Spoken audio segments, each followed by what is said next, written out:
Starting soon. Yeah. What about starting now? I don't know. I forgot this one doesn't have music, so it can still hear us after the fact. Starting soon. I don't care. It's better than, you know. Oh, we got some viewers already. Holy shit. Hi, how you doing? It's my pal Lobster. Come on, you fuck. There you go. Go to live chat. How you doing, buddy? Nice talking to you. Oh shit. Where's my mouse? There's my mouse. Okay. Like and subscribe. Oh god, yeah. Yeah, like and subscribe, but don't do it too fast. I don't actually want to lose the subscribers. YouTube. I gained. I was at 283 for the longest time. I gained. What did I gain? I gained like six subscribers to get to 289. Yeah. I was back at 283 in 4 hours. It's like, YouTube, you gained 6 subscribers in the past 28 days.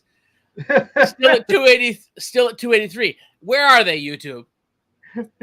Where are they, lads? Gone. It's like, yeah, gone, they've kind of disappeared, I think. Are you trying to break out and become like a YouTuber of note? Screw you. I'm not even trying to do that. I'm just trying to have some fun. I have started our Discord channel, by the way. Oh, we have a Discord channel? I just created it yesterday, and I call it the League of Extremely Obscure YouTube Nobodies. All right. Oh, that's shit. Other than creating the channel and naming it, I haven't done anything with it yet. But shit. You know, like it's I forgot. This is looping. Oops. We'll see. There we go. You see, I actually like being a YouTube nobody, right? Like that means, I actually go to people's channels with like 20 views and like watch their videos because I love YouTube nobodies. All right. And I'm like, I like being a YouTube nobody. So, we're the league of the extremely obscure YouTube nobodies. Yeah, I don't. I have a Discord. Yeah, I don't have. Oh, you do have an Atlantean Discord. I forgot all about it. Here it is. I don't. Yeah, but I don't. Oh shit! I'm not using OBS. I need to figure out how to stream, like how to do this kind of stream with OBS. Yeah, I've done it before. I just haven't done it in a while. So instead of StreamYard, yeah. So because I have Stream Elements set up, and I have little fucking alerts and shit. Yeah. And it's like, I mean, if I really wanted, I could like set up the overlay. I have to figure out how to do that.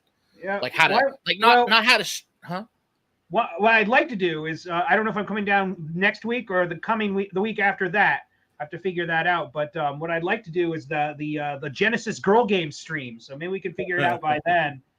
I'd like to do that one when I'm hanging out on your couch and we'll play on Sega Genesis. And well, you do have the EverDrive. Yes, I'll have to. I basically have to sit down and find all my shit again. I boxed it all up because I kept going to your house and like doing it, but I think I've kind of like stored it away, so I need to grab it again and get ready. But right. No. I want to do the girl games competition. There's 3 games. There's 2 Barbie games. Which we got. Lobster, let me know. It's like, what about the Barbie movie? I'm like, you know what? We can do that in celebration of the Barbie movie and treat the 3rd game as a bonus, I suppose.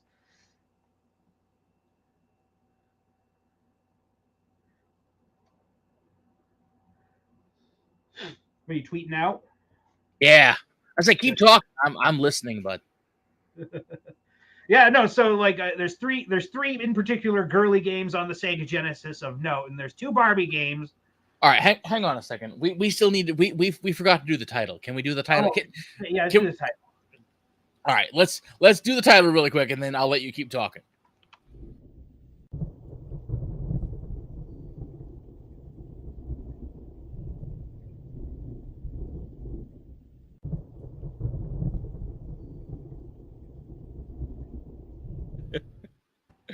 I love it. I love it.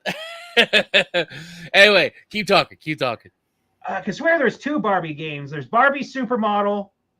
Maybe it was just 3 kids games I was going to play. I thought there were 2 Barbie games, but there's Barbie Supermodel, which is surprisingly competent but still kind of dumb. And then there's Crystal's Ponytail, which is hilarious because you can tell it's made by like some fucking middle-aged guys doing programming for a girls' game or something. Like, and there's a few hints to it, but and then I was thinking of a bonus of Barbie's Hide and Go Seek. That was like the equivalent of one of those PlayStation play toys that you get for a baby that like does things. It's like an activity center thing.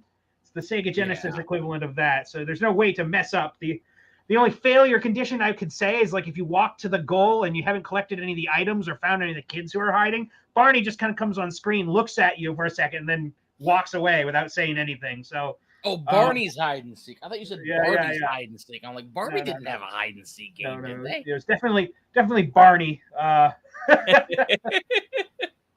Okay. Surprisingly, though, like Barney's hide and seek is actually one of the better looking Sega Genesis games somehow. Yeah, it's definitely weird. It's a weird fucking game.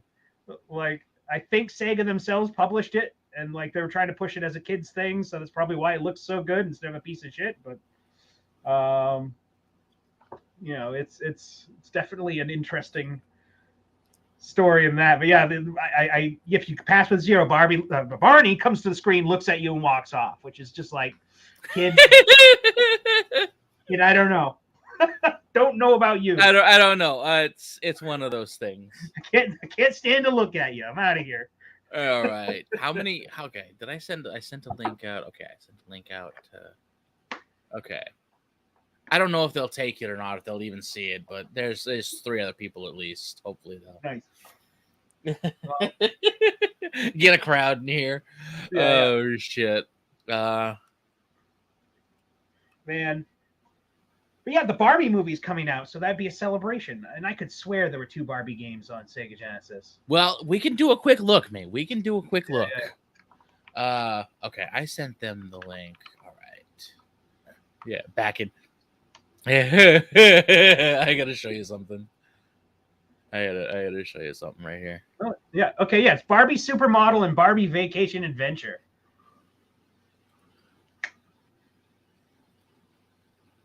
All right, ready? Yes. Look at this.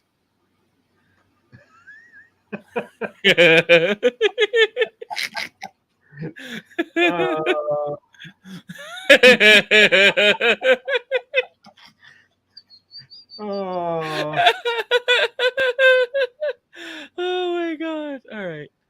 Oh shit! I fucking. I wonder how much that scene cost. Say what now? How much that scene cost? Wait. How much did that scene cost? You think? Oh like, god! I don't know. Rhinoceros and have Jim yeah, that's Ace Ventura, love. Ace Ventura.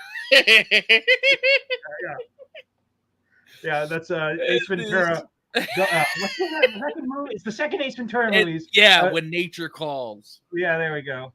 Yeah, and he's that was the scene where the fucking fan malfunctions inside the rhinoceros. He's sweating his ass off. Takes all his clothes off, and then he's sitting out there in the beating sun, waiting for these guys to finish talking. And there's a little girl watching as he crawls out. Oh, it's an entire family. Yeah, entire family shows up. It's like, oh, look, the mother rhino is giving birth, and this is fucking human arm just sticking out of this. It's the beauty of nature. Yes, yes, dearie. The mother rhino is giving birth to a fucking human arm.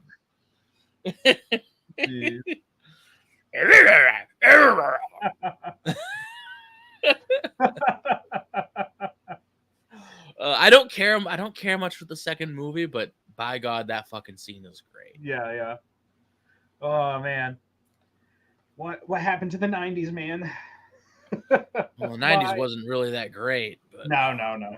But there were parts of it that were like Sega Genesis. Yeah, the Streamlabs isn't going to show up here.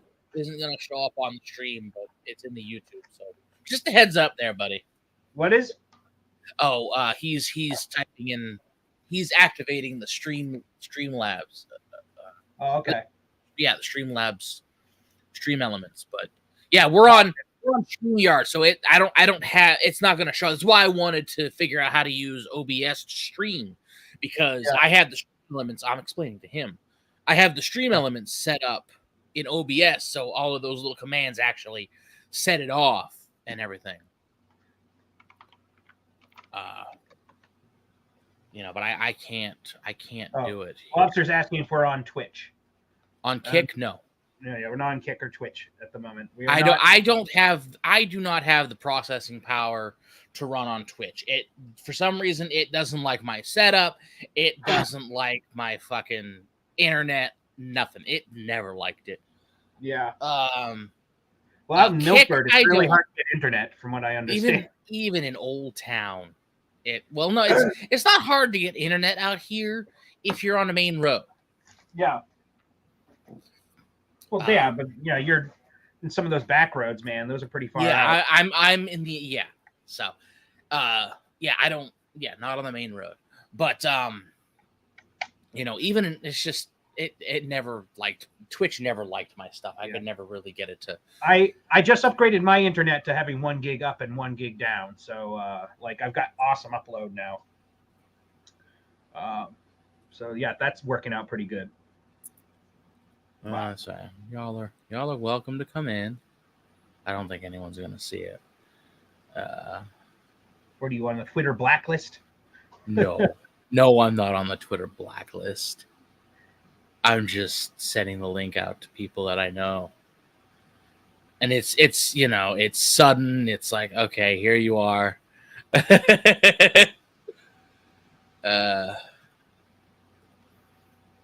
I'd invite you over, Lobs, where there's literally no direct buses to my house. You have to go over Boston and then up. It's the worst place to go. Yeah. So there's that. But live streaming. How many of you? All right, come on. Here we go. Oh, 2 concurrent viewers, 3 likes. Thank you. Yes. So yeah. We were gonna look up how many Barbie games there are. There's actually 2. I figured it out, and there is Barbie Supermodel, which is the one I've played, and actually both of them. Barbie Supermodel, which has fashion games, as you might imagine. Yes. And then Barbie Vacation Adventure, which is kind of like a mini game package. So. Okay, so Barbie games on Genesis. Barbie Supermodel. Barbie.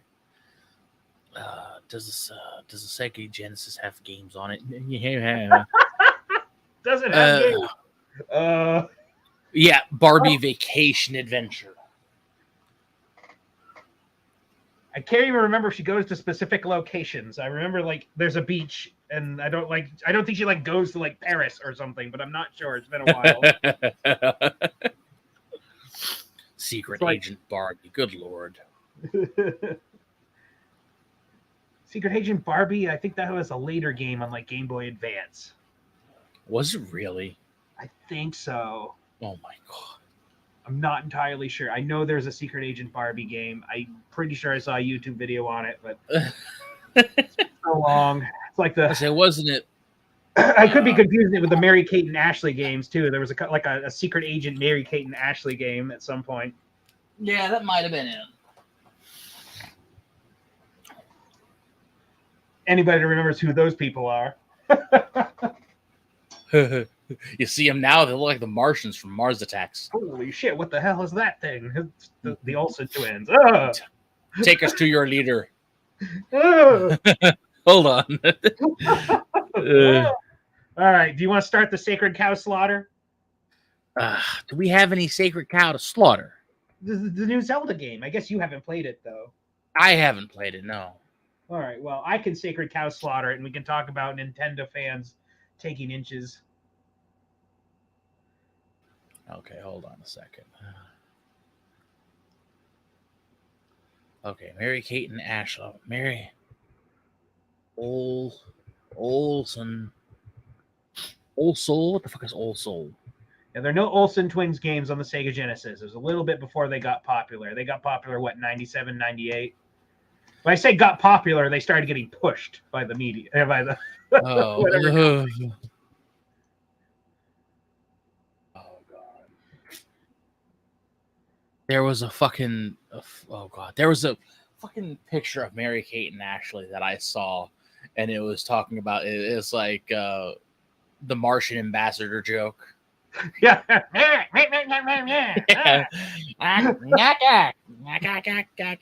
Oh, for fuck's sake. Man, that movie's great. I just got reminded of it a little while ago. Oh, it's a great movie. Yeah. We come in peace. We come in peace. They came in peace. All right. So I need you to play your Sacred Cow Slaughter animation because that thing makes me laugh. All right, here we go. Sacred Cow Slaughter.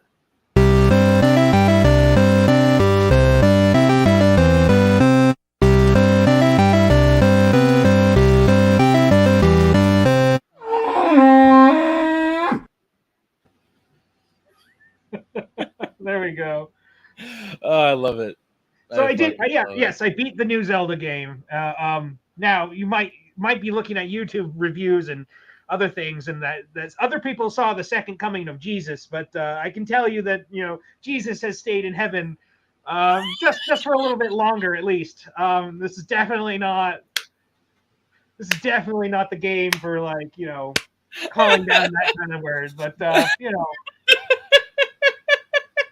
So I mean I beat the game, and I can tell you it definitely it's rough around the edges like every other Nintendo release these days. Is it bad? No. Is it great? Yeah, at points. Like I liked it.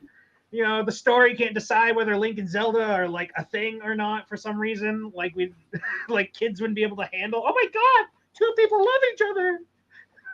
My life has been warped. So yeah, there's that kind of stuff. I don't know if you know this. You played Breath of the Wild, right? I beat Breath of the Wild.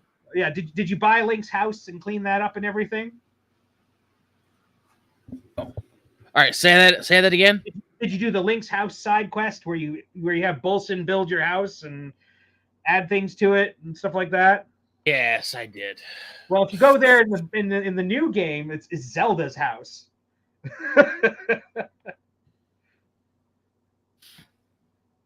It's Zelda's house, and there's no real sign that Link lives there. There's only one bed, and it's not a very big bed. Wait, say that again. The house that Bolson built, that you basically go. Yeah, this entire ordeal you go through. You're getting wood. You're getting, you're getting decorations. You have him build a house, and then you ship him off to. What town was it that they built? Terrytown. He goes to help. Yeah, Terrytown. The Terrytown side quest is I loved that fucking side quest. It's a great. It has a touching moment in it. It's like, oh, once you finish the quest, you shouldn't tarry. Like, oh my God, that's so sweet. I love you, Terrytown. That's awesome. It's like, it's like, oh, it becomes a full-fledged town. It's like, that is fucking like that is a great addition to a Zelda game. No fucking lie. Yeah. But anyway, what about the house you built in the first game now belongs to Zelda. It belongs to Zelda. It's Zelda's house. If you talk to everybody, nobody seems to know who Link is in that town, and like other people come to clean Zelda's house or hang out, but it's Zelda's house. That was Link's house even when he went into hibernation for the 100 years. Yeah, no. Here's the thing. I think they just don't want to say that Zelda and Link live together because it might be too edgy for young chillins. Oh, how is that too edgy for young chillins? I don't know, but you got to keep in mind this is Nintendo here, and Nintendo they do advertise. Nintendo does advertise on public radio. Just letting you know that Nintendo is a proud sponsor of PBN. PBN. Most people don't know this because they don't listen to PBN for good reason, but my dad does. And when I was hanging out there, every once in a while you'll hear a shitty Nintendo ad to try to tell parents how great Nintendo shit is. So yeah, that's the kind of company we're dealing with. So yeah, that's the sacred cow there. Like, oh, okay, we can do that. Tears of the Kingdom touches greatness from a few edges, right? Like it's like, hey, look, got some good things. It never has a Terrytown moment. Never has a Terrytown moment like it does, but it tries a few times. There's a touching moment where Hudson's daughter goes to live with the Gerudo because she's a Gerudo.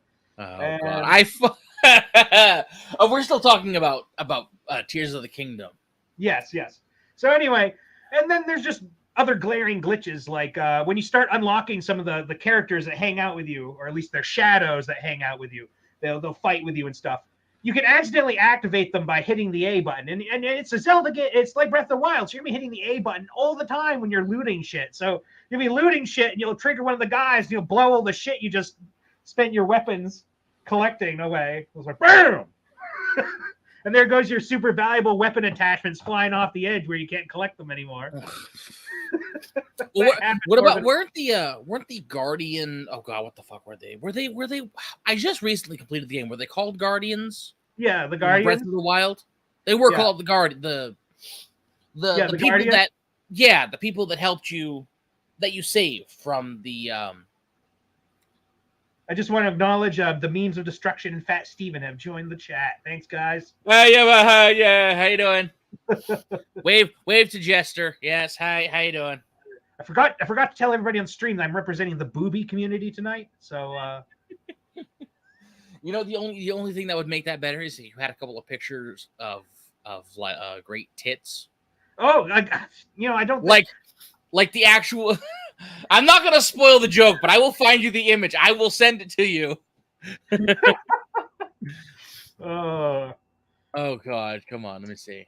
So anyway, yeah, no, the game's rough around the edges. And so I played through it and I started farming. And, I was on the Reddit at one point and I was trying to farm this one item called Gleeok Guts. Now, Gleeok's a dragon that's kind of intimidating, but once you learn how to beat it, it's kind of like just a nothing. But at the same time, it takes more effort to kill a Gleeok than, a Bokoblin or something. So, but you need like 9 guts to upgrade one of the armors. And I killed like 5 of them and got like 1 guts. And so I decided to go to Reddit and let's see if I can share my screen here.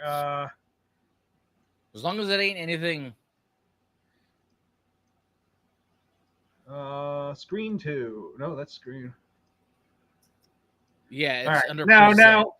So of course on Reddit you're gonna find some people who are like, oh yeah, I haven't found a single guts. This guy has my problem, and this one just gets me thinking about how many inches this guy's got Miyamoto down his throat. And says I've had this problem too. I haven't anecdotally used this pure solution. Excrucian, he says. More days necessary, of course. I mean. Maybe you hit the Gleeok in the belly for them to eventually drop guts. I tried this on 3 Gleeoks in a row, and it seemed to work. This is true. Just another brilliant system design by Nintendo. Okay, hold on. Go back up. I don't know if this will help, but I've had. What is the issue with Gleeok guts? You can't get them? They don't drop from the enemy every time you kill them, and you need 9 of them. And it's a time-consuming enemy. I'd say it takes you about 3 or 4 minutes to kill a Gleeok. It's kind of like. It's kind of like the Lionel Guts or the Lionel Hoof. Yes, but you need 9 of them to upgrade a specific armor, and it's a nice armor. But this guy here, he's like, I have this problem too, and he basically just says, if you hit he thinks nobody has ever proven this. He thinks that if you hit the Gleeok in the belly, it is more likely to drop the guts. And then he goes on to say, if this is true, it's just another brilliant system design by Nintendo. How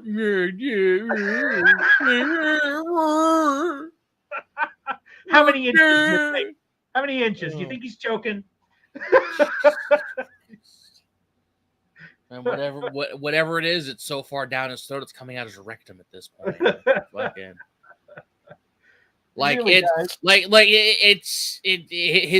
oh God, his head game is so strong it turns Miyamoto into silly string. Yeah. Oh fucking hell! Yeah. So I did enjoy me some Breath of the Wild. I hated the final fight because it was just kind of, Yeah. But the final fight's a bit more epic in this one, but it's still kind of easy, right? Like one thing I tell people, I finally told a friend of mine, a close friend, I said, Joe, farming Lionels is retarded. Just letting you know that farming Lionels is actually dumb, because a lot of people like to farm Lionels in this game to get the best weapons and equipment. To let you know, the final boss doesn't require having the best weapons and equipment. I literally beat the final boss has a few phases, but there's a phase where you're fighting a ton of enemies at once. I just equipped a boomerang with a flame attachment, and I just flew the boomerang, and I just distributed flame damage to the whole pack of enemies. The boomerang has enhanced durability when being used as a thrown weapon, and it does double damage when being thrown. So I just killing all the enemies with the boomerang, and I didn't need breakable fat raid. Oh my god. Hey, how you doing? Night. Yeah, just smile and wave, guys. Smile and wave. So anyway, a big hobby of people like to play this game is farm Lionels. So they farm Lionels to get all these massively damaging weapons. Like, I got 400 damage. You bring that weapon into the final boss, it's just that's it. It's just gone in one hit. Like, oh god. So the only thing they're really good for is killing additional Lionels. And maybe some Gleeoks if you. How you doing? Thank you. How you doing there? How you doing, Arlena? I guess I shouldn't. That's Jester. Sorry, that's not Arlene. Never mind. My bad, Jester. My bad, dude. He changed his handle, I think, because he and Arlena is a thing. It's because this is the fellow that I played Fortnite with FS. So that's how I know him. That's how a lot of Fat Steven's friends know me. I'm the guy that yells and screams on Fortnite streams. Jeez. You do Fortnite streams? Whenever Fat Steven does them, you've met him. You've been on stream with Fat Steven. Yeah. But every so often he does. In the past, especially, I would join in usually every Saturday or so. Yeah. And they would do, they do Fortnite streams. He still does Fortnite streams, but I haven't been on as nearly as much. Yeah. But that's the only way I play Fortnite. I admit it. I play Fortnite. I suck. Yeah. I'm sorry. But to be fair, I play with a group of people. I don't really play it by myself unless I'm just dicking around. The only thing like Fortnite I play is Counter-Strike's, their Fortnite clone or whatever. Anyway, I win a lot of those. I win a lot of those just by doing nothing. Yeah. Do I win in Fortnite? It depends. If I'm playing in the group, sometimes we win, sometimes we don't. If I'm playing by myself, depending on how I'm feeling, I usually make top 10. The last time I played that, my friend and I were playing such an intense match that our hearts were pounding out of our chest, and we haven't played since. And we won. We won because we killed everyone in the game, and they just kept coming, and somehow we survived and won. We're just oh, this was PvE, the player versus environment. No, this is player versus player. So these are real people. Oh yeah, you did the battle royale thing. Yeah. And oh man, people in the Counter-Strike one are fucking weird, man. They attach these fucking the meta in that one now is you're supposed to buy the parachute and buy these things called bump mines and fly around like a jackass going woohoo. So what it is, if the game allows me, I'll just camp inside so they can't do their bullshit. So there was one match my friend and I won. We just camped inside. We're just looking at the doors, and the guys are jumping around outside looking for us. And then by the time they realize that we've stocked up on health shots, they're just waiting for them. It's too late. And then the second you hear them order a health shot, you pop out and go. That's how I look. I hate those fuckers. So I don't know. I stopped playing it, because it's if that's the meta, that's retarded. I'm sorry. This. You're talking about they have this fucking mine that makes them jump around. It's called a bump mine. A bump mine. I think you said a butt mine. I'm like, what? No, I mean maybe a butt mine. It sounds fitting. I'm thinking it's they're farting themselves around the map. That's fitting. Oh yeah. Oh, the bullshit thing is the parachute automatically deploys, so you don't have to worry about not parachuting. It's fuck you. Make it so they fuck it up, they plummet. I want to see them die if they don't hit the parachute button. And I want to make sure that. And why isn't there a time where you're still parachutes don't work instantly? That's not how science is, my friend. But, yeah, well, we don't play video games for real world science. Yeah, but I mean, Counter-Strike always tried to be slightly more real world, so I don't know. Oh, what the fuck yeah, there are games that definitely Fortnite has the excuse that everything's cartoony as shit. Counter-Strike doesn't have that. Counter-Strike's tried to be realistic. They don't have that to fall back on. That's true. I say Fortnite, you have fucking Darth Vader. What? In Fortnite, you have Darth Vader shooting sniper rifles against a xenomorph. Okay. Yeah, right. Like, I can sustain disbelief. I can abstain from believing bullshit because it's cartoony.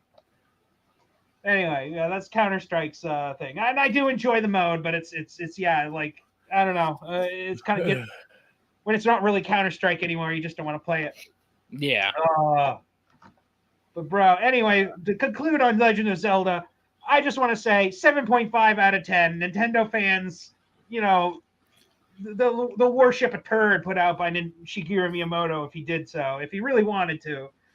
You know, but you know, it's a good game. I'd recommend it. I'm probably never going to play it again. I might play the DLC. I did not end up playing the DLC for Breath of the Wild, so maybe not. The DLC for Breath of the Wild is pretty good. You have the Ballad of the Champions. Yeah. Well, it came out so late after the game that I never popped. I downloaded and installed the DLC. I played Master Mode.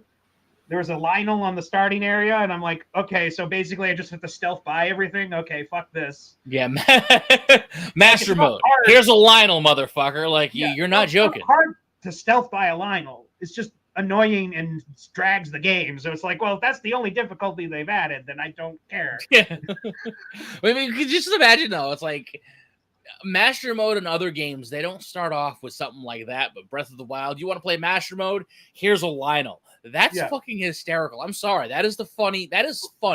It's what it's called. It's lazy difficulty is what it is. It's super fucking lazy because instead of making enemies like have better attack patterns or more challenging, right? It's just, hey, we put a fucking Lionel in the starting area. Fuck you, buddy. It's like, and there's no way in the beginning of the game you have enough DPS, and like all the weapons you get at that part of the game are all fucking wooden sticks anyway. So you're not going to be having enough weapons to actually kill this guy. So what? Yeah, you have to sneak by him or avoid him. You're not gonna have any fucking any skills, any fucking shields, nothing. You know. I mean, I know you've never played Monster Hunter, but like when they wanted to make a harder version of an enemy, they'd make it do different moves or have different movement patterns to make it more difficult, right? Like the enemy might do more of a more difficult move, or it might have a new move it pulls out of its ass all of a sudden when the difficulty goes up. Like it's not. I guess it is hard because you actually need to put in effort, and Nintendo did not want to do that. And that's Breath of the Wild's master mode, in my opinion. So, yeah, well, anyway. I mean, when you have something like Monster Hunter where everything is dedicated, you know, if you're going to have, you know, if you're going to offer extra, you know, like extra difficulty boss fights, that is something players are eventually going to get to anyway. Not everybody's going to play master mode. You know. Well, I mean, if you actually think about it, the way Monster Hunter does its monsters versus like some of the monsters you see in Zelda actually aren't all that different, and the way you combat them isn't a lot different. So they actually are kind of going for that. They just don't want to program in more than a few attack macros or something, or program in more complex AI. I mean, they did a little bit with some of the Lionels having different move sets than the others, but you know, it's just, you know, done a lot better in Monster Hunter. But then again, Monster Hunter is a game made with a bit more love and care, so. You know, at least in those areas, I guess they have more time to care about the actual combat than Zelda. Yeah. I mean, that's another complaint I'd give is that they put a whole bunch of effort into this vehicle building bullshit, but like the vehicles don't really help you against any of the harder enemies unless you can like make a vehicle. I tried to make a dirigible that would float above the harder enemies and just bombard them from below. They fucking make it so the balloons last like 2 minutes, if that, and then you just plummet. So you don't have enough time for those weapons to kill anything. So yeah, the only mechanics they added are just kind of for their own benefit, and eventually, like, you can make some cool shit, but it's like I'd rather just make cool shit in Minecraft. I don't know, like maybe I'm old fashioned, or it sounds like gimmicks for the sake of gimmicks. And that's a good reason why I'd rate it 7.5 out of 10. Again, not a bad game. I'm not saying this game is bad. I liked it. I played it through all the way, but like, goddamn, there were some points I just wanted to fucking stop playing it. Like, it's like, oh, this is dumb. I was like, I didn't even play it, and I'm fucking on Twitter. I'm making fun of people. It's like, yes. What did I say? Tears of the... What the fuck did I say?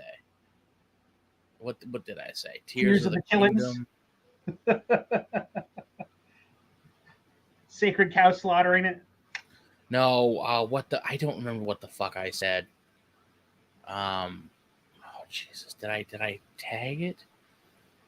Oh my god. God, I made so many fucking tweets. I did not even fucking. I don't remember exactly what I said, and it was so long ago. I really don't want to scroll to find it, but it was like, don't worry about it. But it's like what did I say? I don't know. It's like something along the lines of like, yes, it is a great expansion. Like it oh god, it's like I don't remember what the fuck I said. Something about it being a really good you'll ever buy. Right. It's like a glorified expansion pack. You know, that you're paying full price. That's what I said. Yeah. A glorified expansion pack that you're paying the same price as a full game for. Yeah. And it's like, I don't know. Yeah. Like I haven't played it, and I'm making fun of people. It's like people are treating this like the second coming of Christ. It's like, like you said, Jesus is still in heaven. Yeah, I gotta stay home. He's not. This game did not summon Jesus. It's just a game. It didn't even break the seventh seal. But yeah, the thing nobody seems to recognize about Nintendo is that they're like they're clearly struggling to have enough people to do shit. Like they're clearly low on staff, so things are taking a long time, and things are always rough around the edges. It's just something that's happening. Nobody seems to recognize it. Everybody's like, "Oh, Nintendo doesn't release games that need day one patches." It's like every game Nintendo has put out in the last 3 years has needed a day one patch. If not, it's needed one within a few weeks. Oh, okay. Hold on. Miller, what? Hold on. I'm gonna show you that in a second. Right. Here, I'm gonna go locate my collector's edition real quick. Here. All right. Carry on. What did I do with it? Oh fucking hell! You know, I went on my way to buy it, and I don't even know where it is at the moment. Okay, so are we done with the sacred cow slaughter? Yeah, we can be done with sacred cow slaughter. Okay. Is it slaughtered? Do you think it's dead? Can we have steaks? It's dead. It's as dead as it's gonna be. I mean, let's be real. We really you could, you know, the Zelda series as a sacred cow is like the beast they're stabbing with their steely knives in Hotel California. It's like you're poking it, but you're not gonna kill it. You know. You know, so the best we can. One thing this has done is this game makes me miss the atmosphere of Ocarina of Time. I'm not saying Ocarina of Time is like way better, but like Ocarina of Time's atmosphere was just way more engaging. Like just the way things work and are presented is way better. And I don't know how they lost that feeling, but I haven't had it since Ocarina of Time and Majora's Mask. So I don't know what the fuck they were doing right there, but. Well, I mean, they were only 4 main Zelda games into the franchise at that point. Okay, well, hold on a second. Let's that was the end of the sacred cow slaughter, the sacred cow sacrifice for Tears of the Kingdom. So yeah, that'll be that. Here we go. We're gonna send this off.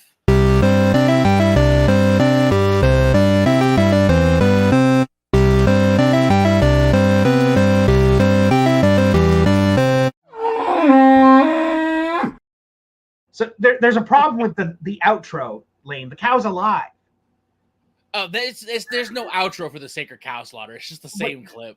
It's just the transition clip that I made. That's it. What are you, Nintendo? Are you lazy?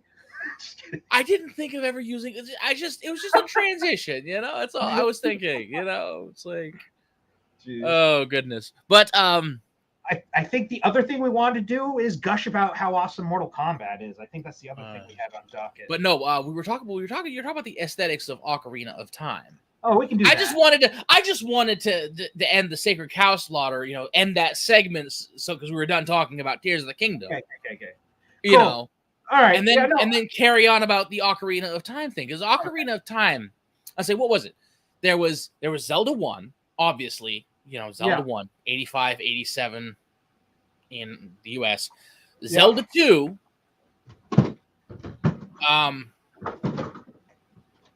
was there. I think there was either A Link to the Past or Link's Awakening. I think Link to the Past came first. Yeah. Then Link's Awakening. Woo! The camera's getting rid of it. yeah, I still have it. Link's Awakening on the Game Boy. Yeah. I think. And then what? There were 4 Zelda games at the time. Yeah. I mean, Zelda. The first one I ever got really engaged with was Ocarina of Time. I didn't have a Super Nintendo, and I never played Zelda as a kid. So all right, so let's see all the Legend of Zelda games in order of release. I mean, just I think what my thesis on that is no, because I'm actually. What? Well, I actually want to figure this out. It's like, okay, there was. Yeah, okay, so, at the time Ocarina of Time came out, there was Legend of Zelda, 86, Zelda 2, The Adventure of Link in 87, then on the Super Nintendo, 4 years later, A Link to the Past, and then on the Game Boy, you had Link's Awakening, which eventually got a deluxe release for the Game Boy Color. But, it's like with Ocarina of Time, there were only 4 Zelda games out at the time. The formula was established, there was Legend, even the timeline was really easy. Am I getting jittery? All right, hang on a second. Let me lower my. I've been thinking about the timeline a bit because Nintendo's hold on a second. Nintendo's been fucking retarded on the timeline. Again, Miyamoto's been trying to define a timeline from his asshole or something. It's whatever they're doing is not a good timeline. Well, hold on a second. Is this still any good? Yeah. I'll take a drink. Snapple apple. Yeah, right. That's good. Anyway.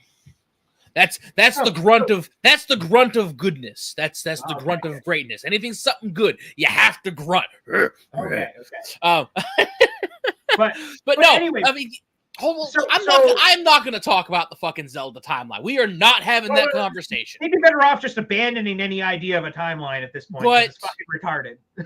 well, hold on. Okay. You know what? Now that you brought it up, we will get into that. But first, in the context of Ocarina of Time. This was a game released in the 90s. Yeah. Grunt of pain. No. The grunt of greatness. Great food, great drink. I'm sorry. I've been doing that for fucking years,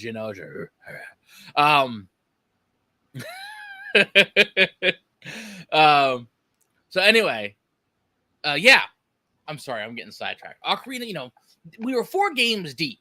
You had Zelda 1, which pretty much started the series. Yeah, Zelda that has 2 to do with the atmosphere. I'm just saying. No, but you said, what did you say? That something broke off. The actual atmospheric and actual when you stand around, when you're just kind of milling around and doing nothing in Ocarina of Time, it seems a lot more engaging. It's a lot more absorbing than Breath of the Wild. Now, Breath of the Wild has its moments, but there's not many different ones. For example, there aren't many indoor areas in the game, so Link's always outside and it's always playing the same music. Link can be milling around indoors in a dungeon, in a weird maze run by a gravekeeper. Who knows? It's just there's a lot more stuff, a lot more atmosphere in Ocarina of Time, and from all signs, they're kind of going with the Breath of the Wild formula into the future. And well, that's nice. I just don't think that's where I want to keep playing these games, right? It's okay, I guess, but I mean, now that I'm thinking about it, Breath of the Wild kind of has that open, desolate world, emptiness type atmosphere. There's a world, you're in it, you can feel the world around you, but you're the only one. It has that same atmosphere that the original Legend of Zelda did. Yeah, but the sense of freedom to go wherever you want and find secrets as you wish if you know where to look, but expanded on. If you actually compare and this is something that I say all along. You know, everyone says, "Oh, Breath of the Wild brings something new to the table." No, it doesn't. Shit, dick. It goes back to fucking basics. It brings back what the original Zelda 1 and Zelda 2 did in terms of expansive freedom. The only difference is it takes that formula and actually allows you to go anywhere. Like in the original one, you could go wherever you wanted, but you had to get all the dungeons before you go to fight the final boss. In Breath of the Wild, you can soar off the Great Plateau and run right inside Hyrule Castle from the start. Yeah. You know, right in your fucking underwear. No prepared, nothing. And, you know, you can suicide your way through. And I think that's an okay feature. I don't think it's like a defining feature by any means. I personally don't care about that feature. I know some people are like, oh, I can speed run it in 5 minutes. Like, I don't care. Well, it's not even a speed running thing. It's just a genuine freedom thing. You know, like it's basically, you know, free reign after the Great Plateau. You know what I mean? Like that's a level of freedom that you don't really get in Zelda games. But at the same time, that's where the sacrifice of atmosphere comes from to a degree. Yeah.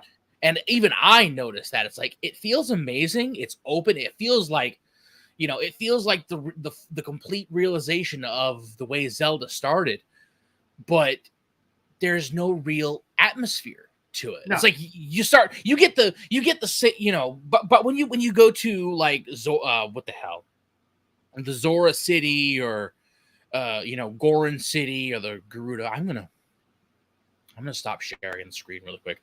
That's draining my fucking PC.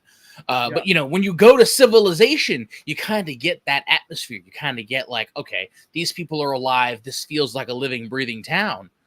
But the moments are so far in between that it's there's not a lot of value to the world to me. Right. It's like, yeah, you can do all this. There's a lot of places in the world that are fucking useless. I mean, in the first game, I can't tell you how many times I was trapped because I went to some corner of the map hoping there was something there, but realized it was just a fucking cliff with a constant fucking rainstorm, so I couldn't climb off the cliff. And your stamina's running out and you're falling and then you fall off and end up dying because it's raining and you can't climb. You were just expected to warp away. Like, okay, fine, fuck you. Like, so no, in Ocarina of Time, like there are distinct atmospheres throughout the game. There's a lot of variety. Breath of the Wild doesn't have that. It's fun to play through it, but I you know, now that I played through Tears of the Kingdom, I'm like, you know, I missed that, and I almost want to go plug in my N64 just to get that back for a moment. Ocarina of Time literally provides me no challenge. I know where all the I don't know where all 36 heart pieces are, but I know where all 36 like if I started playing the game, those memories are all of a sudden gonna go. Oh okay. Yeah, Ocarina of Time. Yeah, it's like those memories are still in my head. I know where those 36 heart pieces are, man. Like they're not. That information has not left my brain, but it's like in this game, it's like okay, you get 120, you know, like mini dungeons to look at, but they're all kind of samey. Some of them are. They actually had the wherewithal to add these dungeons that had like combat challenges where they took all your equipment away, which is kind of neat. That is kind of cool.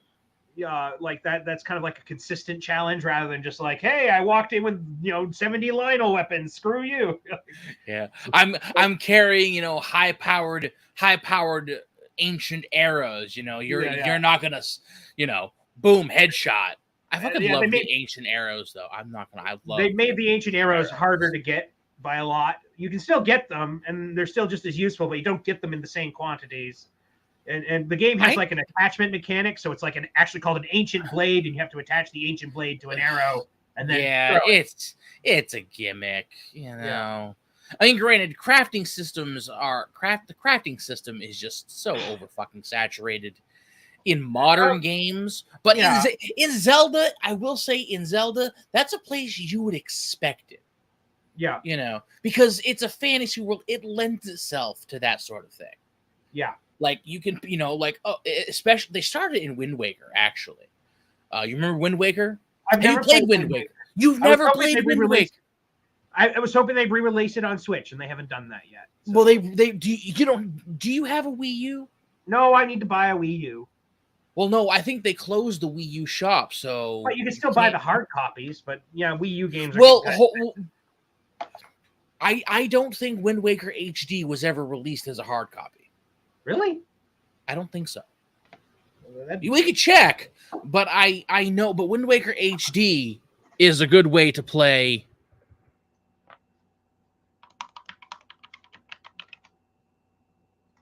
I'm gonna eBay that. Give me a second.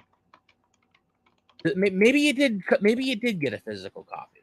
Yeah, it did. Oh, I'll be goddamned, it did. People are asking like $69. Hey, you know what? I would pay that much for that game. $75.99, $200. Oh, a WATA graded copy for $68.77. Fuck WATA. Fuck off. You know what WATA grading is? Yes, I know what WATA grading is. It's a blemish on video game collections.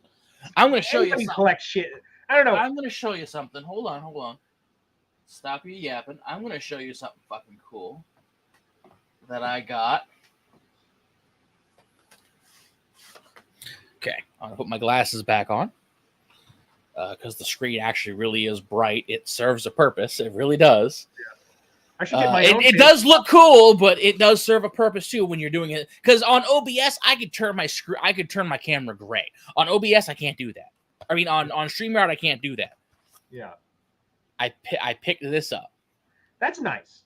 See, that's nice. Yeah, the Sega Genesis version, complete in a box. Nice.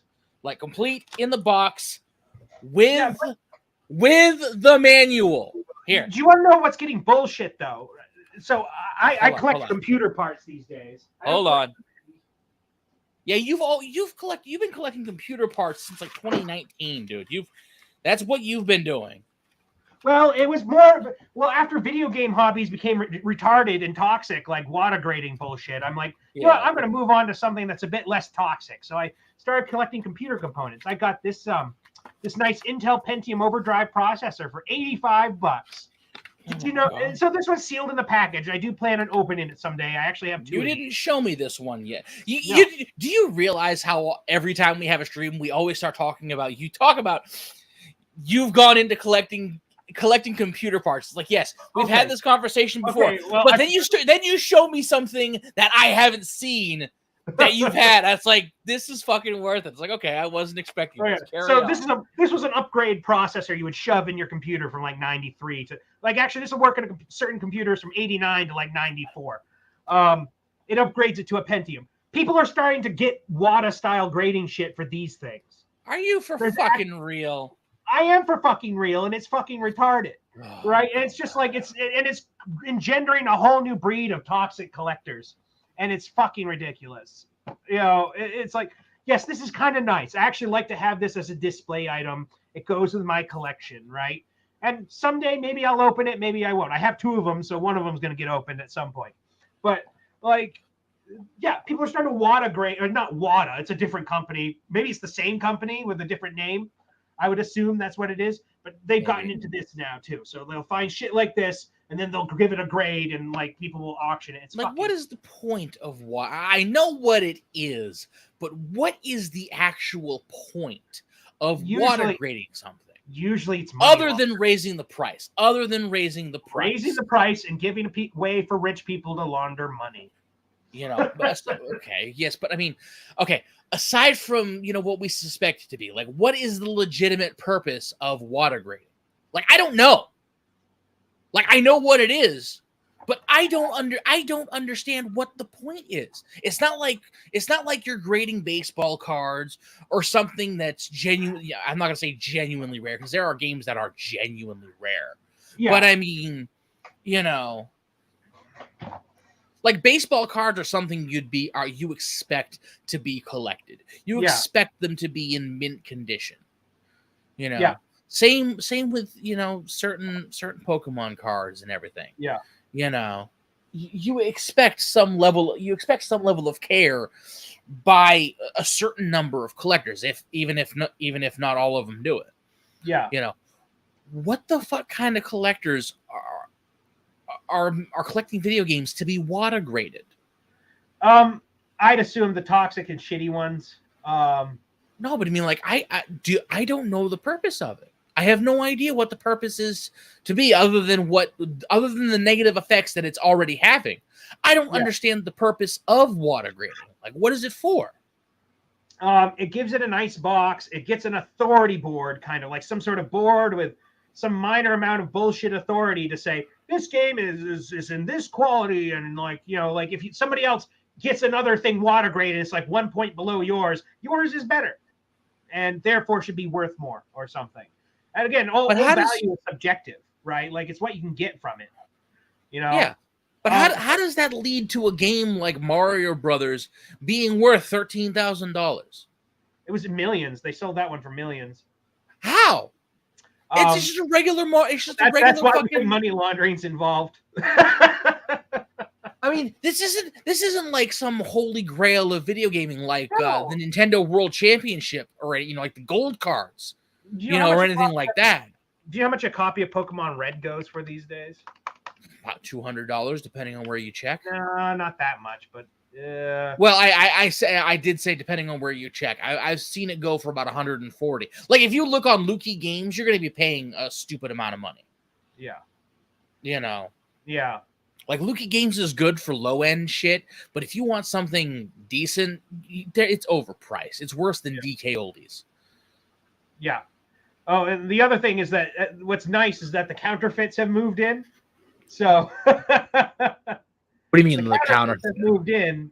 So, like, it's actually reducing the value of the games, because some people just want to play the game on the cartridge, and the counterfeits work just fine. So, the counterfeits are reducing the value. Thank God for counterfeits. Fuck the collectors. I hate the counter. I mean, I get it for ease of access, but counterfeit game cartridges, you can tell the counterfeits from the real ones. And for people who just want to play the fucking game, you know what? Fuck it. It's not hurting anyone. It hurts the collectors, but fuck the collectors. I don't know. I maybe it's just me. I don't like reproduction cards unless there's the game that I cannot get physically, like, say, Splatterhouse Wanpaku Graffiti. You can't get that for the NES normally. I bought a reproduction card of that game. You know, like ROM hacks or something printed. Yeah, I know. Like ROM hacks printed in general, on. The counterfeiters are making it so these collectors have something of less value, because now all of a sudden people who would only casually want the item don't have to buy it, because it's like, well, fuck it. I just want to play the game on my NES. I don't want to spend $500 on bullshit. You know, so. No, but then you end up having, like, people who want authentic copies. The authentic copies are going for stupid prices because there are people that want them, me. But when it comes to games on a console, it's just ones and zeros, right? And your console just interprets those ones and zeros. So as long as you get the same ones and zeros, it's the same game. That's all I'm saying. Like, I understand the point of reproduction cards. I personally don't like them, but I understand the purpose of them. I understand the point. Yeah. I hate them. But again, I like having authentic cartridges. Yeah. But I mean, that said, there are moments where I'm not going to buy an authentic cartridge because it's too damn expensive. Yeah. But then again, it's probably of a game that I think is shit anyway. Looking at you, Chrono Trigger. Looking at you, Earthbound. Actually, I can't say I agree on Chrono Trigger. I can't say Earthbound is bad. I've never played it, but that is a legitimately rare Super Nintendo game. Okay. I don't like Chrono Trigger. I've tried playing it. Okay, I wouldn't say I hate it, but I've tried playing it 2 times, and both those times I get to the future and I lose interest in the game. I don't think it's a good game. It's boring. It has the game has like this really, really bombastic intro and does a bunch of stuff with some of the stuff you do, but after that the game's boring as shit, and like most people go like, Chrono Trigger's a really good game. Like, I don't know what you're smoking, but it's it's a great game. Oh my god. It's not better than Final Fantasy VI, motherfucker. No. And the other one most of these people never played is Phantasy Star 4. And Phantasy Star 4, what? I've never played Phantasy Star. You should, if you like the old school RPGs, you should give Phantasy Star 4 a try. It's definitely better than Chrono Trigger. Is that a Sega? Is that a Genesis game or an SNES? That is a Genesis game. That is a Genesis. Okay. Is it something that's stupidly expensive? It used to not be, but in physical form. I own it as a physical copy, but like because all these things have gone to bullshit, I couldn't tell you. I bought a game called Potful Mail for Sega CD for $75 back around the time we met. Yeah. The time you came over to my apartment with the chainsaw. Pokemon. Pokemon Silver. No, we were talking about Pokemon games. So yeah, you got them all. You caught them all. Red, blue, you had to yellow. Catch them all, and you did. The only one I don't have is Crystal. You don't have green. Green is Japanese. Green is Japanese. You didn't catch them all. You didn't catch the rare green cartridge. I don't want the green cartridge. What the fuck am I gonna do with a green cartridge? Pokemon Master status. I don't care. I'm not about. Man. Once I beat Pokemon Blue, I used the missing no glitch and maxed out my Master Balls. Yeah. Okay, so a copy in box of Phantasy Star 4 goes for $240 now. Oh, fuck that. 138 from this guy. A loose cartridge is going for bid $44. There's one with a reproduction box and real cartridge for $79.99. I bought mine for like $30-$40 back when I bought it. And like the thing is like video game collectors have made everything shoot up in value like extraordinarily. Like so back when you met me, the day you came in, that time when you ran into my house with the chainsaw. Yeah, that's where you and Paul were staying, right? Yeah, I had a copy of a game called Potful Mail, and I still own that game. I bought it for $75, which at the time I'm like, that's kind of a lot for me. I mean, I worked at Walmart. What game is it? Potful Mail. It's just an obscure Japanese RPG, action RPG from Potful Mail. Yeah. Oh, Potful Mail. Yeah. Okay. And it's by a company called Falcom, whose games I still enjoy to this day, but I had no clue who they were at the time. But anyway, Potful Mail, I bought it for $75. Now, my copy's not exactly mint. My manual had a little water damage in it, so I don't know. It just came that way, but I never really gave a shit. It was kind of a rare game. I don't know if you're looking at it on eBay right now, but people are going for $500, $600. No. What did you have it on? Sega CD. Oh, yes. Yes. So I say so. Potful Mail. Well, let's see what it is for Sega CD. Fuck off. Yeah. Rare. Potful Mail. Sega CD. 1991. Now, it is a legitimately rare game. But well, hold on. Complete with manual, foam tested, read, no registration. $535. Buy it now. Fuck your mother. Okay. Oh, here's this one. Here. Sega CD, Potful Mail, no case, no manual, excellent condition. $295. Yeah. Fuck. Yeah. Now, I have a copy of that game. I paid $75 for it. That is fucking pennies on the dollar. Well, I mean, that was what it was worth back in those days. And but compared to now, you got it at a good price. Yeah, but this is only in the last couple years or so.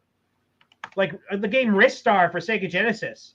I got my copy for like $20. Nobody gave a shit about that game. And if you look at it now, it's a minimum of $60. Potful Mail, $800. My God. Yeah. Okay. Like, you said Ristar? Yeah. Ristar, Sega Genesis, original shrink wrap CIB, including promo poster, $400. If this is still in original shrink wrap, how do you have everything out of the box? You might have just cut the shrink wrap from the top. That's exactly what they did. Fuck off. But yeah, Ristar was a game you couldn't even find a copy of at the time I bought my copy. Like, and it was still only going for like $20-$30, right? Like people just didn't give a shit. Now all of a sudden it's worth fuck tons. Like, hold on. Check this. Is there an item description? Yeah. Yeah. Cartridge only, $11. That could be the reproduction. It is running around with repros hanging out. Nope. This has a sticker on the back says the game dude. It's because the reproductions are pretty crude looking though. They're usually this doesn't look like a reproduction. It's shiny, but it looks like it has. This has some genuine wear on it. This doesn't. Yeah. But yeah, man, fucking Anyway, collectors have just become toxic in every fucking market. PC parts collecting has gotten bullshit. I'm actually bidding on an auction right now, and I put in my max bid about $250 for another one of those processors like that one. Different processor, but one I don't have. I'm like, that's pretty high. I'm like, fine, if I get it, it'll probably appreciate a value. But anyway, somebody's using an automated script to just outbid me. Like, they won't even put in their max bid. They'll just put in fucking auto bidders. So, like, I don't understand. Can you do that? Yes, eBay actually authorizes it. So. Oh, yeah. Oh, well, no. It's like if you type in a max bid, it will auto-rise until your max bid. Yeah, but these guys are actually using a script that'll just bid $5 and see if it outbid me or not. Oh, that's bullshit. Yeah, like, and yeah, it's. Hey, Zach. And Happy Dinosaur. You remember him, don't you? Finally, Happy Dinosaur. I've missed you. So, anyway, yeah, keep going. So, yeah, anyway, like, they use automated scripts, and it's just like, this is kind of a rare processor, but, like, it's only nerds like me who just want them. Like, it's like, I don't know why people are acting, fucking aggressive about it. So it's like, it's just another hobby that's getting toxic and shitty. Your i7 930, believe it or not, if it's the high-end stuff, you'd be surprised. Like, if you have the highest end from each processor line, it's can be expensive. I have one called the Intel 965 Extreme, and that one's from like 2006. It was Intel's best processor in 2006. Now, I got super fucking lucky. Some guy was selling it on eBay for $10. He had no clue what he had. Nobody else saw it. He was selling it for $10, new in the unofficial packaging. It was sold by a company called Tiger Direct in some weird bubble wrap thing. That processor goes for $300 to $400 on eBay these days. And because it was like, it's rare, it also represented the last of like a type of processor architecture Intel put out. I'll do that kind of stupid nerd shit on my own YouTube channel at some point. I won't go into it tonight, but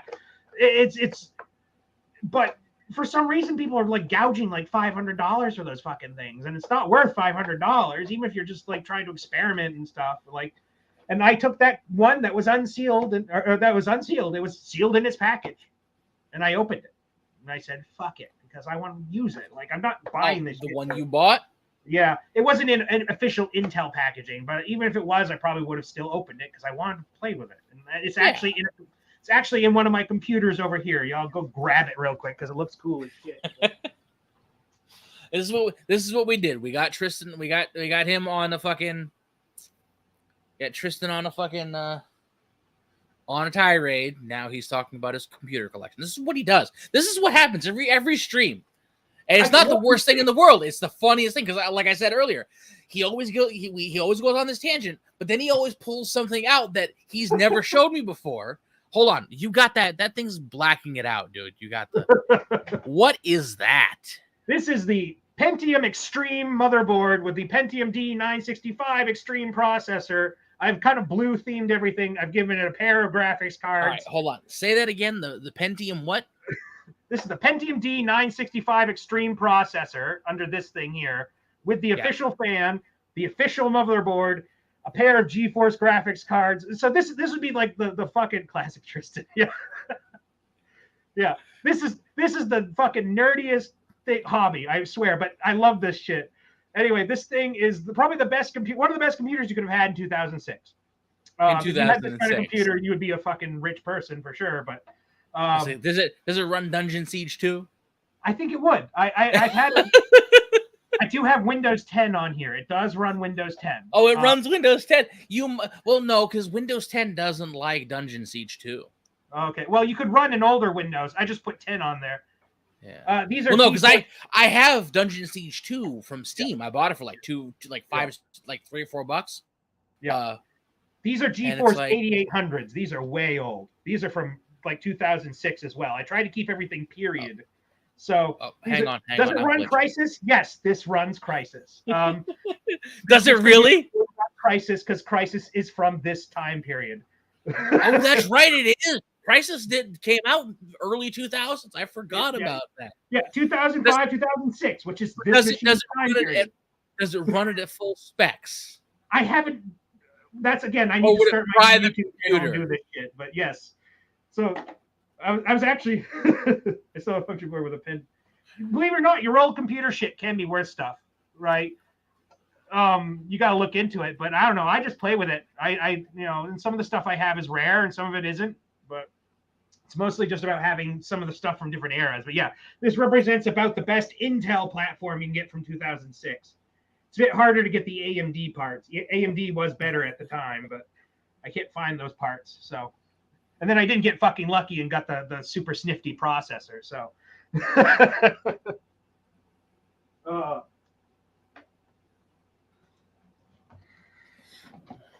yeah, my friend Muhammad and I nerd out. Like I have another computer in the other room I was working on tonight before the stream that we're running a new version of Linux. Like a version of Linux came out in Debian Linux 12 came out in June, and I put it on a computer that's 24 years old and it runs fine. It's kind of interesting. And now, like, this is like one of the weirdest motherboards from that time period. So, like, I'll do it. I got to do my own YouTube channel. My friend Muhammad's like, dude, you got to make a YouTube channel. So, I'll let you know when I do. Anyway, but yes, this hobby's getting ruined by fucking weirdos who are just collecting shit for the value. I don't like it. I've kept moving from hobby to hobby because of these weirdos, and like this is kind of like the end. It's like, well, if I get moved out of this one, then I don't know what else I'd have left. It's just not fun to collect video games anymore because of how expensive everything is. No, so. Yeah, it's fucking ridiculous, dude. It is so fucking terrible. Oh, I do have one thing you'll really like that I did get I did get this one relatively recently. What is that? Mega Man: The Wily Wars. Oh my god! What is that for? Is that for Genesis? It's the Genesis version. It's I think they released this. Yeah, the Wily. Wait, no, is that the new game or is that what is that? It's like Capcom recent reproduction. I did pay like $120. It was to a video game shop I was used to, so I didn't mind paying it because it goes to a guy who I actually know. All right, hold on. I'm gonna blow you up. What is this? Mega Man: The Wily Wars Collector's Edition. This is officially from Capcom. Oh, is that a new release? Yeah, I think it was like a year. It's been a couple years since it came out, but oh yeah, the reproduction. Wait, hold it up again. Oh yeah, I was like, wasn't it released? Wasn't that an old one that was released before anyway? This never came out in America. The only way you could play it in America is if you had Sega Channel. You could get it in other regions, but that's it. Oh yeah, it was an import. That's right. Yeah, and it's the first 3 Mega Man games. If my old music, I kept them. My nuclear's fried from the game world. From the game New World. New World. New World fried your computer. Shit. Right? That's not the only time I've heard about that.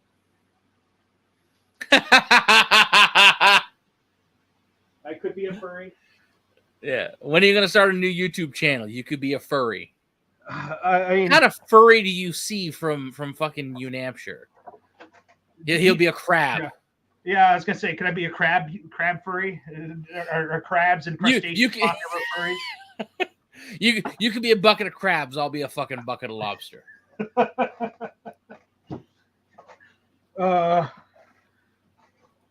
But yeah, man. So like, as far as like computer parts, I'll still keep myself like staked out and see if I can get some. Oh yeah, wasn't that game included with what? I missed that one.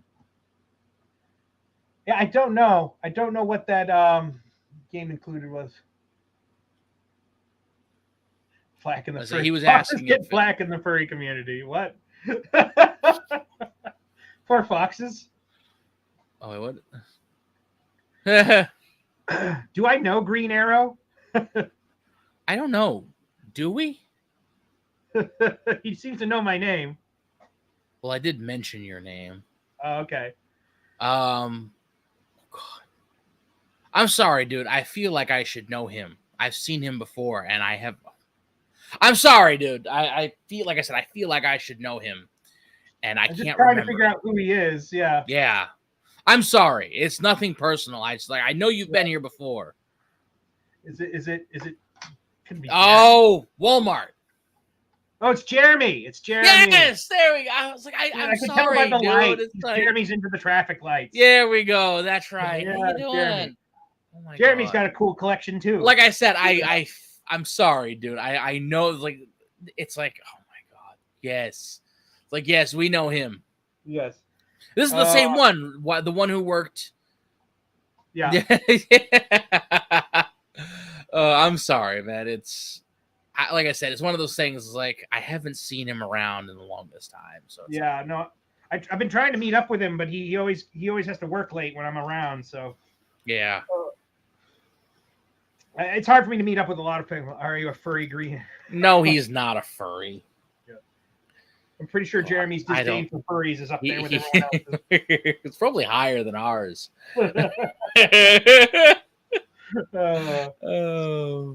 Oh man. But yeah, man, collectors have just gotten shitty. I don't want to fucking deal with collectors anymore. Like, you know, I think I mentioned this before on a stream. I went to there was a Mac collector who died, right? And they basically just opened up his house for people to just go grab shit. And there were just a bunch of people there with trash bags just stuffing shit. And it was fucking gross. Oh, God. Nobody really wanted to, like, cooperate or talk about things. They're just, like, stuffing and shoving shit. Luckily, I got some rare stuff that people didn't know what to look for. But yeah, it was gross. You know, people are sick when they're looking for things of value. And I don't know. Like, it's made me not want to collect. So I don't necessarily collect things to have value. Hey, $20 is $20. Yeah, right. I don't know what those people got. They might have gotten something really cool, but I think most of the cool shit was donated to computer museums. So, like, it was literally just digging through some guy's junk of his computer collection. That's what people do that's what collectors do. They dig through junk and they claim it's a fucking treasure. I got a rare SCSI card that it's worth probably $400, and I haven't even tried to plug it in. I should probably just try to plug it in, make sure it works, and sell it. To be honest, like, I don't know. I feel bad about that, but I guess it is in my possession, and I don't need it. So, anyway, on to other things. Oh, man. man. Like, fuck. Mortal Kombat. I want to talk about that. I want to play the new Mortal Kombat game, I guess. Yeah. Oh, I was gonna show you something too, but we kind of got sidetracked. Yeah, sure. We got sidetracked with the Ocarina of Time. But something I've made. You don't use Twitter. I don't think you use Twitter. I need to make an account because I can't watch Tucker Carlson. Apparently, that's where that's where I posted this. Okay. So, you ready to go? Yeah. Look at this shit. There's shit on shit.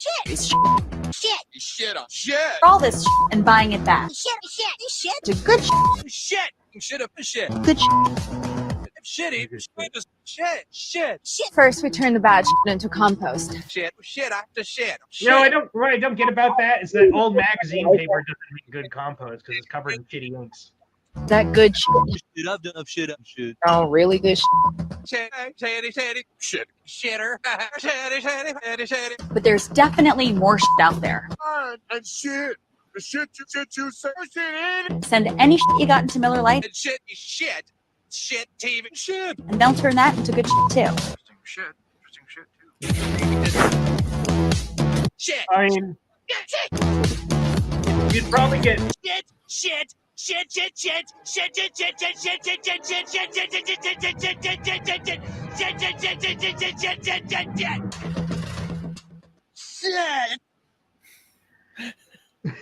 Like, have you seen that Miller Lite ad? Yeah, I mean, like I said, I don't understand why you need to compost magazine paper. Magazine paper is like the worst kind of compost. It's like there's no nutrients in it. It's just fucking really bad paper. Like, it was always meant to be terrible paper. So yeah, like, it's disposable, right? I don't know. The Miller Lite ad, it's basically, you know, they're going on about women this, women that, and they're saying, you know, you heard it. They're saying good shit, you know, shit all the fucking time. And it's like, I'm thinking, it's like, this reminded me of something. And it's like, oh yeah, South Park. And it's like, God, I don't know, man. I'm not even gonna show you that ad. You will die of cringe before it's even No, started. I've seen it. You know, like you know, this brings up another thing I love to bitch about, and I don't know if I bitch about it here, but people believe in the most magical fucking fairy dust these days, and it's all retarded, right? Electric cars are one of my favorite ones because they believe. Oh no, it's not even electric cars. It's that people believe that we're going to develop, like, so people think that batteries are developing like computer technology did, right? Now, computer technology advanced super fucking fast, right? You know, we went from like this thing where it's like slow and pokey. All of a sudden, now we've got computers that run fucking billions of things per second. Great, right? But they think that batteries are going to follow a similar trajectory, and they're not. So, like, there's this mythical idea that, oh, in just a few years, we're going to discover some type of new battery technology that's going to make everything better. And then we won't have to worry about energy. And it's like, let me tell you something, Lane. In the engineering field, we'd like to talk about ideals, right? Or at least I do. And if you think about the ideals of a battery, it's you want as much energy as possible in as small of area as possible. And I guess you'd call a third ideal, you want that in a nice controlled manner. Let's think of a different concept. What about a bomb? Well, a bomb, you want as much energy as possible in as small of area as possible, and you just want it all at once. So wait a minute. The Venn diagram for batteries and bombs is kind of big in the middle, isn't it? So if you create a better battery, do you create a better bomb? Yes, you do. The more energy you stick together in a smaller spot, the more dangerous things get. Yeah, I guess the way the better. Good one. Yeah. So anyway, man, you can meet these fucking yuppies anywhere, and they'll be like, "Oh yeah, we're gonna get electric cars. Batteries are getting better. We're just at the beginning." It's like, no, but we're at the end.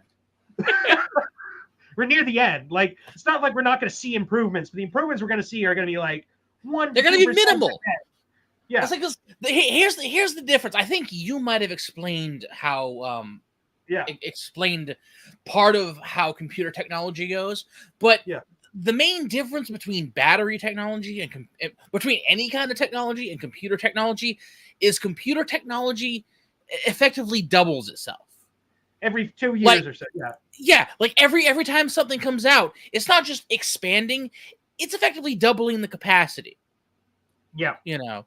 But it's not like doubling the capacity, like, oh, you make one capacity and then, oh, you have 2 times the amount. No, it's doubling the capacity of the amount that you last double. So it's like, you say you have something that's like, oh, you can hold a megabyte. A megabyte is, gargantuan back in the day.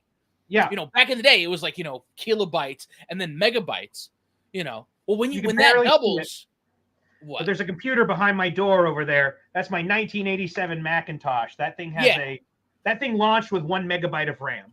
In 87. 1 megabyte of RAM. One meg. It was plenty for what it needed to do at the time.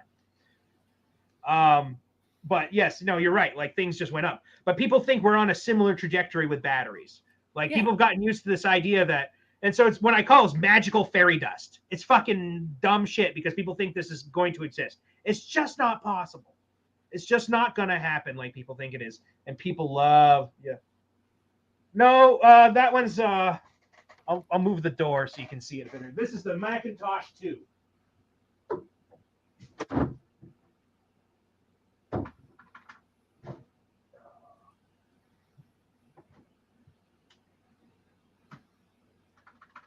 I don't think I plugged it in. Usually it's plugged in. All I have to do is flip the switch. But no, anyway, I was experimenting with it the other day, a few weeks ago. But yeah, that's a 1987 Macintosh 2. It's small. It does sound small. Believe it or not, the operating system it came with booted up in about 500 kilobytes of that RAM. So, and it booted up in about 3 or 4 seconds, even with a hard drive. It was pretty fast for 87. So, but anyway, people think we're on like the similar trajectory with batteries, and it's just magical fairy dust thinking. Like, you might as well go into the bubble yum forest and try to summon the fucking fairies with some fucking gum or something. Like, you might have better luck. You might have better luck. I never met my grandma, but she always had a saying called "wish in one hand, shit in the other," and see which one fills up first. And I think it just goes to the politics of today too. People like to believe in magical fairy bullshit as well. So it's just nuclear powered cars. Yeah, Commodore 64 with 64 kilobytes of RAM. Yeah, that's a little different because the Commodore 64 didn't really have an operating system per se, so it didn't need as much RAM. And it was kind of like a video game console.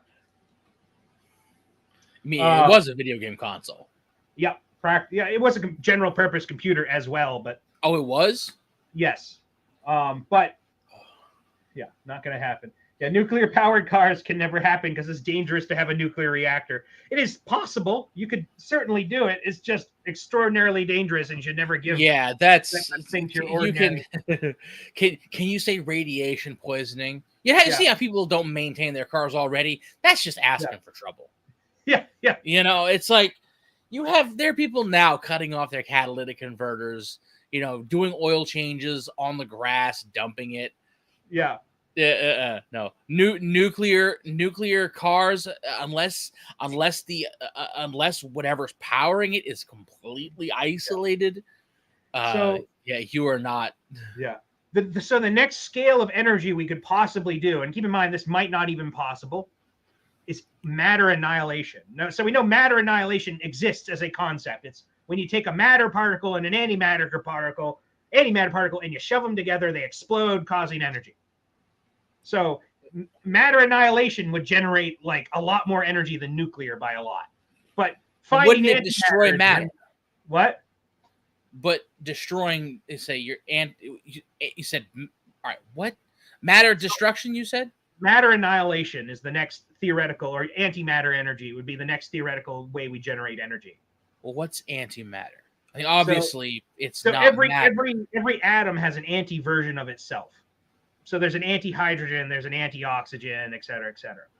The problem is that there's not that much antimatter in the universe. We don't know why there's not a lot of antimatter. But anyway, if per se you had one matter particle and one antimatter particle in your hands, you put them together, they would annihilate each other and generate energy.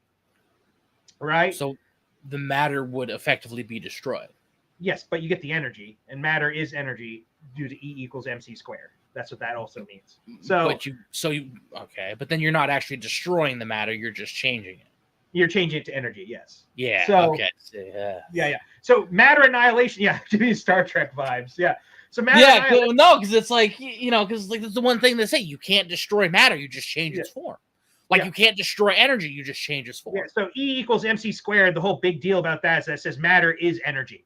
Yeah. That's what E equals mc squared says. It doesn't mean a lot, but like as a concept, it's nice to understand. But anyway, so antimatter would be the next phase of like human evolution. If we could figure out where to source antimatter, we could actually like use matter annihilation to like do cool shit and have tons of energy. Problem is you just don't find much antimatter on Earth. Apparently, like the only place you'd find antimatter is in like a thunderstorm. Antimatter can be generated in the clouds or something. I read somewhere. But yeah. And then after that, we'd have to like generate energy with like Dyson spheres or the other thought would be like actual, like they have a theoretical way you could generate energy with black holes. But it's just like a lot of that's like probably practically impossible. And antimatter generation might be practically impossible. We're not entirely sure. So, so nuclear is about the end of it for practicality's sake. So yeah, like nuclear powered cars, maybe like if they can figure out how to make a safe nuclear reactor, like the DeLorean from in Mr. Fusion. Yeah, get yourself a Mr. Fusion. Yeah, the Mr. Fusion, this mini nuclear reactor. He was just throwing in random shit and it would like fusion off it. Biodegradable fusion. Yeah, just bioorganic matter. He was throwing in like banana peels and coffee grounds and shit, right? He's dumping in fucking, stale Mountain Dew. So I don't know. Like, as far as energy is concerned, we're just kind of boned. People are dumb about it. So, like people like to believe in magical fairy dust. And like, I know you don't like Michael Moore, but he made a fucking documentary about how like bullshit the green energy movement is. And all the lefties went nuts on him because he like basically told them that their green energy push was dumb. Well, every so often Michael Moore makes a good point. It's a great documentary. You should watch it if you get the chance. If you can stand Michael Moore, but it's called Planet of the Humans. There's a hilarious scene where he goes to like a green energy like celebration, like a thing. They're like, oh, we're gonna power the whole thing by solar panels, man. And then he goes there, and they're powering the thing off of diesel generators because the sun's not out that day.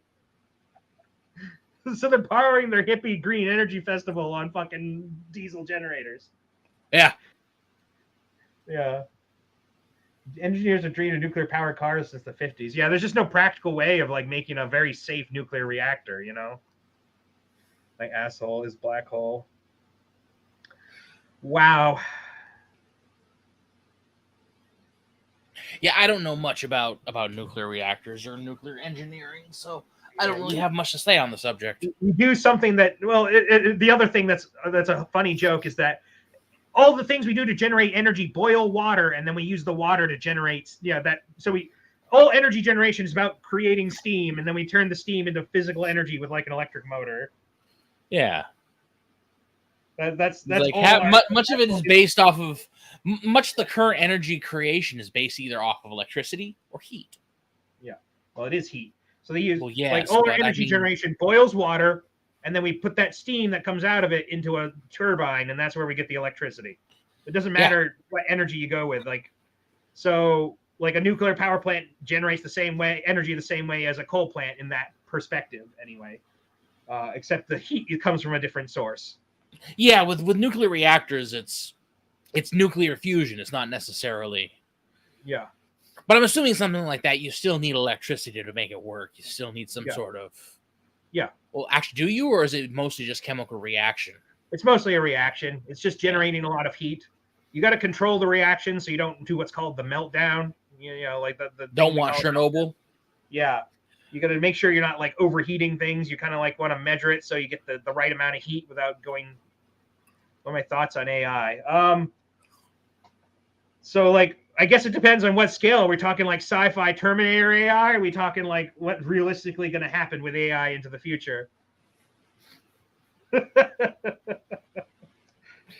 If we look at AI right now, like ChatGPT and shit, we're gonna have woke AI.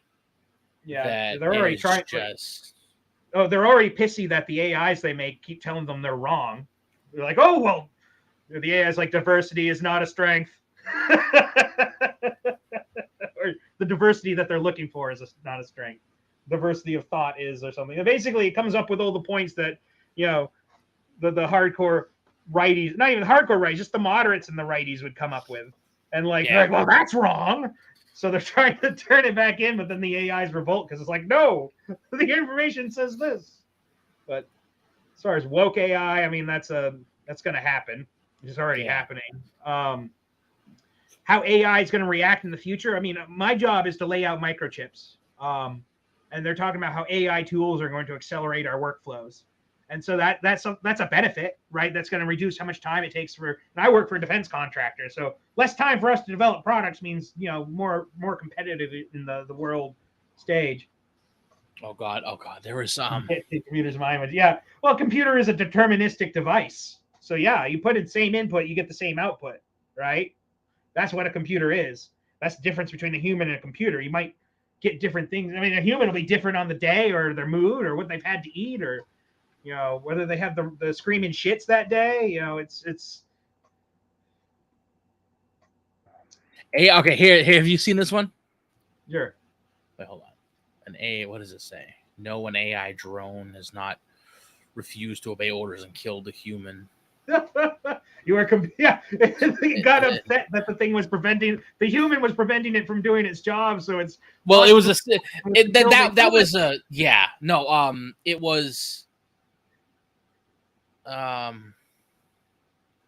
it was in a situation, a simulation. Oh God, where was that article? I know I read it. No, I remember reading about it, and so basically the human controller was telling it not to attack a target. And it's like, okay, to complete my mission, I have to kill my controller and then go back and do the mission. All right, here's the article right here. Oh no, English. Soldier-controlled AI drone in simulation got himself killed. All right, so right here. At a conference, this is from well, I don't know if this was released today. This was back in June. So yeah, it says at a conference in London last week, Colonel Tucker Cinco, I don't know, Hamilton of U.S. Air Force's AI Tests and Operation Department raised a warning finger. AI-driven technology can behave in unpredictable and dangerous ways. Yeah, no shit, which could have serious consequences, he claimed. As an example, this is my favorite. This is my favorite. It says, told about an incident in the United States. This was a simulation. Yep. AI drones made their own interpretation. According to Hamilton, an AI drone within the U.S. military must have taken its own initiative during exercise.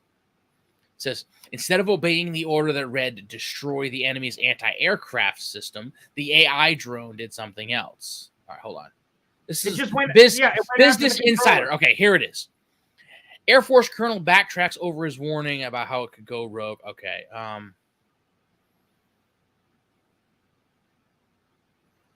So anyway, let me conclude with, because I do want to get going here in the next 15 minutes or so. But AI. So there's this thought that AI is going to change everything. It's going to change a lot of things.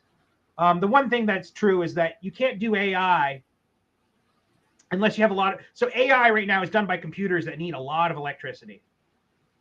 So is AI going to change how you do things on your phone? Maybe, but you're going to have to talk to an external server. There can be some AI stuff in your phone. And my friend Mohammed's done some experiments with like low-end AIs running on small pools of memory and such. But the results are shitty and bad, right? We asked for a joking story about, for one of my friends, and it just like said, the story exists. And it's like, okay, that's not what I asked for. It's like, that's what it came up with in its very small language model. So it needs a lot of storage and a lot of physical, a lot of electricity to get it actually a real one done. I mean, even this thing here is an AI that, like, this is usually some of the AI course to just figure out where I'm at and stuff like that. So some of this stuff is possible, but like, it's not asking to generate anything more than an image that's, inconsequential. And even then it fucks up a little bit. I think it's gotten better. I think NVIDIA has improved it over time, but you can still see it's fuzzy at the edges. And earlier when I was trying to show off that computer, it couldn't figure it out. So, so like it'll change and help certain things. It's never going to take over. People aren't going to be fucking killed by an AI unless in large incidents, right? Anyway, I don't think it's like a big deal to the most extent, right? Like, it's just, it'll matter because large companies can use it with large server farms, right? And they can use it for processing large amounts of data. That is scary. But as far as us being able to use it, no, we won't be able to do shit with it. So.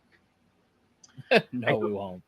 Yeah, I don't know what to tell you on that. So the other thing is that if you make something, so if you think about how a living thing works, it has three impulses: eat, sleep, fuck, something like that, right? Like, people were like, it really boils down to, like, you need the resources to continue on, you need to reproduce to continue your species, you need to do shit. The AI will only be bound to the first one, and that's it needs resources to continue existence. AI probably won't seek to reproduce, but generating your own energy for your own giant server farm is not a small feat. You're not going to be able to do that with solar panels. Solar panels only last 10 to 20 years, so that's not a long-term success either. So, yeah. What about AI given human form? That's a good question. Have you ever seen Universal Soldier? Yeah, right. Well, the bigger problem is that the amount of AI, again, back to how shitty batteries are, right? That AI will need to run on batteries, and you can't have an effective AI model running on batteries at this time. And I don't think it will be possible in the future either. We are about to hit the end of Moore's Law. We're within 5 years of hitting the end of Moore's Law. So circuit density is not going to get any better. And so maybe if somebody creates like a low power AI processor that does all this shit, yes. I just don't. But that hurdle is kind of big. So I'm not going to say it's impossible, but I'm going to say it's unlikely. So, and then again, I work in the microchip industry. So number of transistors on a microchip doubles every 2 years. Yeah, it's called Moore's Law, and it's ending because the transistors are getting to about the size of a few atoms, and at a certain point, you can't make a transistor just out of one atom. So you can't.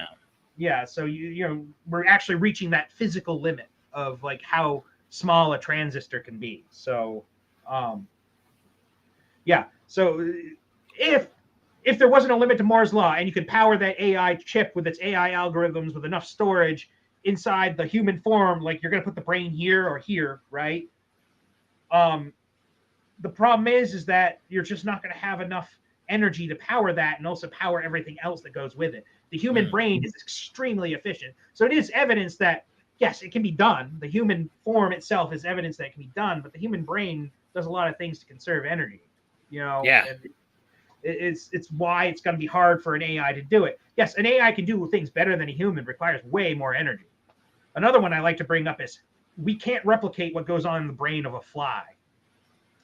What? The brain of a fly is extraordinarily fast. How fast are we talking? I can't remember the timing, but it's really hard to replicate that with transistors. And it does it on like, I can't remember how many neurons are in a fly brain, but it's like less than a couple hundred. Like fly brain neurons. That's so random. Something about biological brains. Okay. Why does he keep calling you Tristian? I think he forgot how to spell my name. It's okay. It's been a while. Like I'm noticing that the entire night. I'm like, was that just the typo one? Like, no, he's consistently spelling it like that. Okay, so actually, a fly brain has 100,000 neurons, but fruit fly has 100,000 neurons, and we roughly have 100 billion in our skulls. But yeah, so like we can't really replicate exactly what goes on in a fly brain with the same size and power consumption, right? Like it's sounds surprising because it's just a little insignificant insect, but the fly brain is actually a really efficient computer for doing what it does, and it actually and the other thing about the brain is that it's so small that it takes less time for the electrical signal to travel across its brain to react. That's why when you try to slot a fly in the air, it just goes. And like you dodge your hand like it's fucking Neo, right? Yeah, it just flies off before. Yeah, its brain is already processed where your hand is and where your hand is going and knows how to dodge it. And that's why it's incredibly hard to swat down a fly. By the way, no worries, Jerry. I'm not upset. Don't they see things in like slow motion too because of that? I don't know about that, but it could be. I've heard it. I don't know if it's like they're. But this is a thing in microchips too. It's like the longer the wire in the microchip, the more time it takes an electric signal to cross it. So of course, if the little thing transferring the electric signal is smaller than the head of a pin, then it's it's. Yeah, I mean, is it faster than probably the speed of light? Yeah, or it's not faster than the speed of light. Well, electricity as fast, but you know what I mean. Electricity travels at roughly the speed of light. But if our brain is much farther, the electric pathways in the brain are much longer than the ones in the bug, right? So it takes that signal, however many times smaller this is versus them, or it's just ridiculous, and we can't replicate that. So there's some weird magic to nature. Computers don't disprove how miraculous nature is. That's one that I've come to learn. So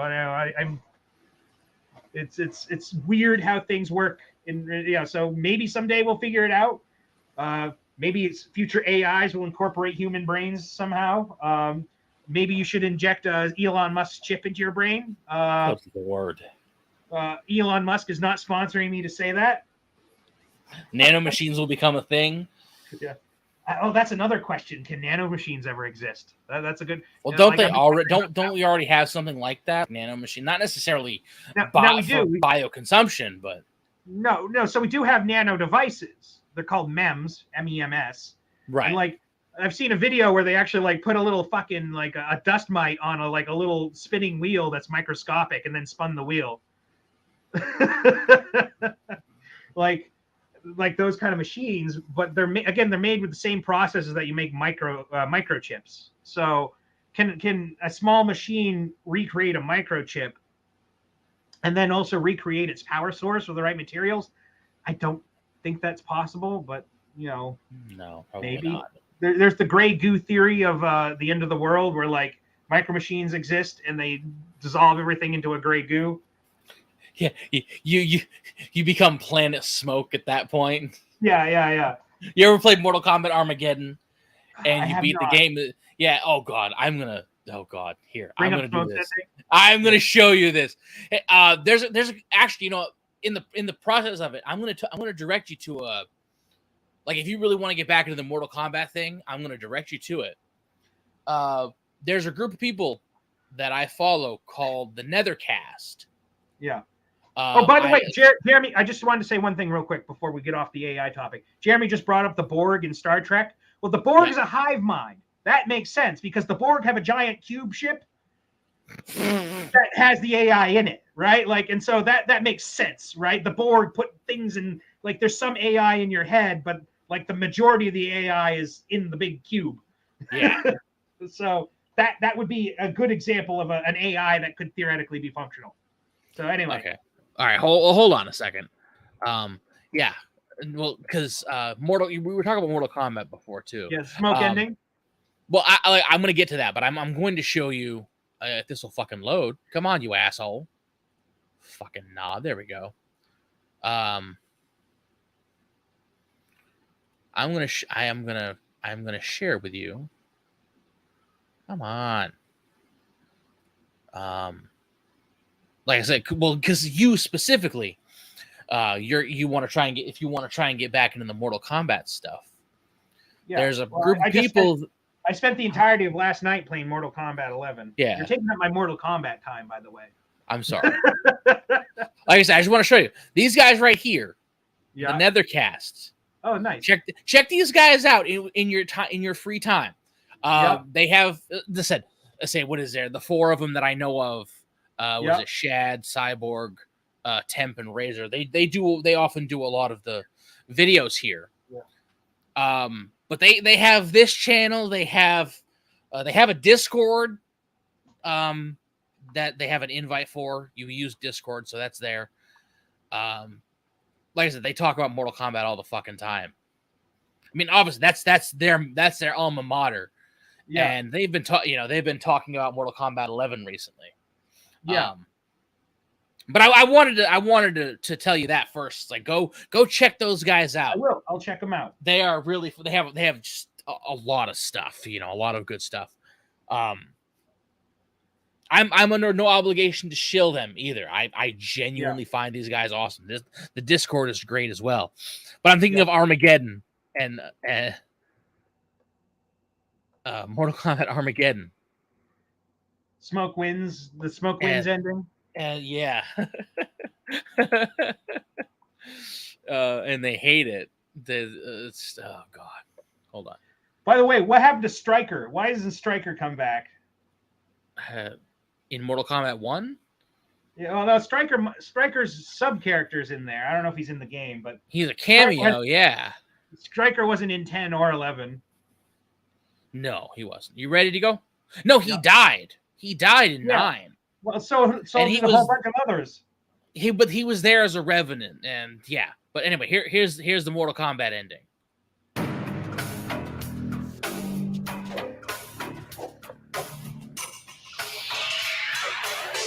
Smoke's power lies in his nanobot technology. Microscopic machines course through his veins, constantly repairing and altering his being. But when infused with the power of Blaze, his nanobots took on a life of their own. Multiplying at an exponential rate, they were soon numerous enough to consume Edenia, transforming the entire realm into a mass of sentient gray material that calls itself Smoke.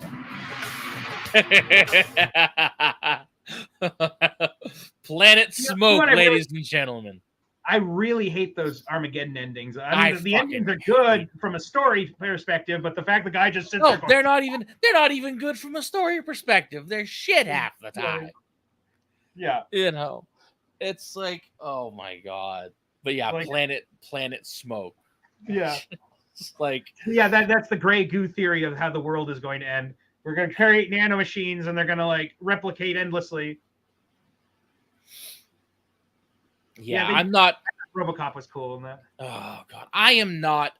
I'm gonna be completely honest about this. This is probably an unpopular take. I am sick to fucking death of guest characters in Mortal Kombat. I am so fucking over it. I'm tired of it. Like, okay, as a gimmick, it was nice to have Freddy and Kratos, in Mortal Kombat 9. Whatever, a little bit of a gimmick. Ha ha ha ha ha.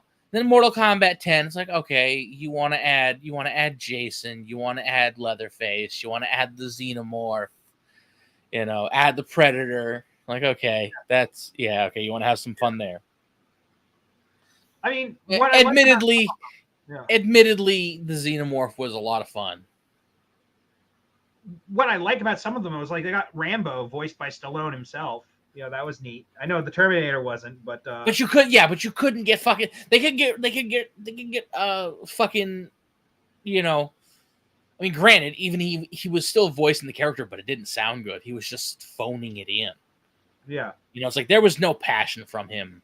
And Stallone's fucking good actor. Okay. Yeah. He may be a little weird with some of his real world thoughts and beliefs, but he's pretty good. He's a pretty good fucking actor.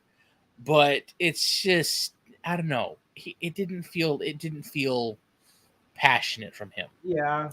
And then Christopher Lambert did some pretty good voice acting. He sounds raspier. Apparently he's a big smoker, but I love the Christopher. His voice has gotten raspier as he's gotten older. Yeah. But it never anymore. Huh? He's been in movies. Ah. He's been in a lot of movies. But yeah, Christopher Lambert is fucking awesome. We got to have a Mortal Kombat watch party at some point. Yeah. I'd love to watch the first movie again. I have it on Blu-ray. Yeah, I think I have it on DVD too. But my friend Pat hasn't seen it. I'm like, you haven't seen Mortal Kombat? You haven't seen Mortal Kombat? God damn. What's wrong with you? Are you retarded? What'd you do to yourself? But I'm just, the Joker was funny in 11. Some of his stuff was pretty funny, but Joker's in Injustice, it's not that weird anymore. Yeah. Yeah, but you can get Mark Hamill to do just about anything, apparently. Not that he isn't a good voice actor. I love him. Right. That's yeah. I don't like his politics, but whatever. Apparently he also tried to get his son's baby mama to have an abortion, which makes me think that he's kind of a bad guy, but So anyway, Mortal Kombat. Yeah. No, I've been watching. I started watching videos randomly on it again. I'm like, oh, this is cool. I should pick it up. And then, of course, the Steam sale's going on right now. It's like $8 for the whole game. I'm like, well, fuck. Why not? Sure enough, I actually have like an Xbox controller for my computer. I got the really nice one. I'm like, woo! No. I plug it right in. I was like, you don't play Mortal Kombat with a keyboard. That's all. I think I would be killed by some sort of avenging angel if I tried to play it with a keyboard. Yeah, you don't play Mortal Kombat with a keyboard. You do it with a controller. Oh, there's a new RoboCop game coming up. Yeah, I've heard of it. I don't know. Yeah, who's the studio behind it? I don't know. That's what I'm saying. I know what you meant, but I don't know. RoboCop Rogue City. It's by Nacon and Teon. And Teon. Who the fuck is studio? They were the guys that made Terminator Resistance and Rambo the video. There's a Rambo video game. Rambo the video game was bad. Terminator Resistance was it was a budget game that like came out of nowhere and was actually good, and I played through most of it. I got to the end and I never played the end. I really want to sit down and play that at some point. Terminator Resistance is a budget game, but it came out good, so I wouldn't write it off. I think since Teon's gotten a lot of money from Terminator Resistance, they probably nailed down a good formula. So I think it'll be good. You shouldn't expect AAA games, but honestly, I'm apt to say AAA gaming's dumb. AAA gaming is the same. It's just the same cookie cutter bullshit. I'd be more likely to buy 10 Teon style games than I'd be one AAA game in most cases. Although I just talked about buying the new Mortal Kombat game, but they have off that much. I mean, it's AAA, but it's its own fucking thing, Yeah. Well, I think the difference is that they are a studio that's basically allowed to do what they want, even though they're owned by WB. and I think they're allowed to do what they want so long as it's Mortal Kombat. Yeah. They also do DC Universe games. I was hoping they were going to do another DC Universe game, but get out of Injustice. But like, I think Injustice has been played out. It's like once you defeat evil Superman once, you don't need to do it again. Yeah, it's like you can't really do it twice, because it's like. I don't think you should go for a third time. I was hoping they'd go for like, I don't know, Green Lantern Darkest Night or something. That'd be a good one to make a game on. I don't know if you know how much about that, but that was a big DC Universe thing where like the Black Lanterns appear and basically like all the characters show up and some of them get turned into Black Lanterns, which are basically zombies, but not really, or some shit. Anyway, it would have been a okay fodder for a NetherRealm game, like. But who knows? But Mortal Kombat 1, they've been keeping an eye on this. It actually looks pretty fucking good. Yeah. Have you seen some of the stuff? Oh, they got Peter Weller involved in the new Mortal Kombat game? Oh, nice. No, RoboCop. Yeah, sorry, RoboCop. Yeah. Yeah, they got Peter Weller involved. Peter Weller's the one who did the voice, right? Yeah. Peter Weller was the actor. Yeah. Oh. Was the guy was RoboCop. Yeah. Yeah. Like Pierce Brosnan did. Wait, what? No, what? Chat's delayed, so. Peter Weller. Yeah, RoboCop. I think he's involved in the game. Yeah.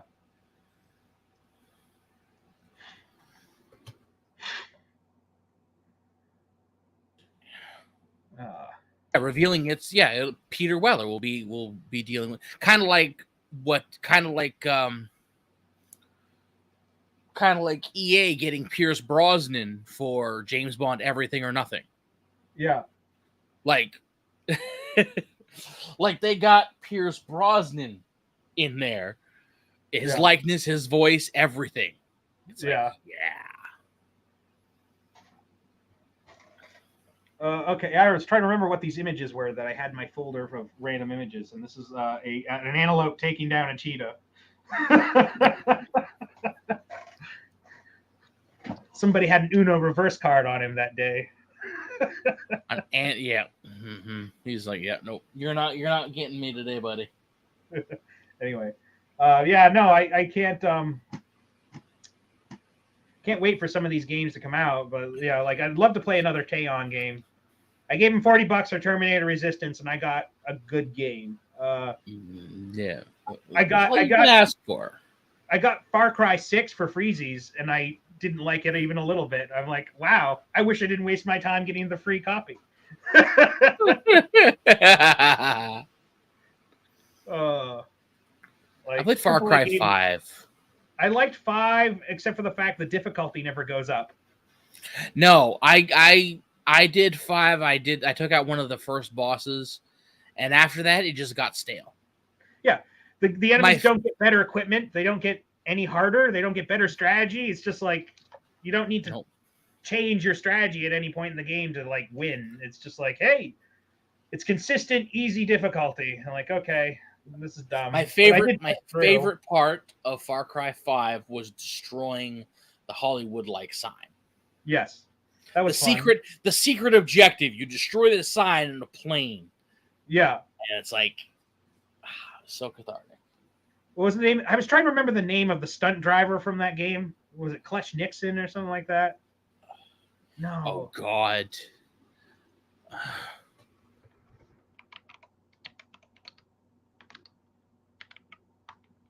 Yeah, it's Clutch Nixon. Yeah, a renowned American stunt performer. Yes.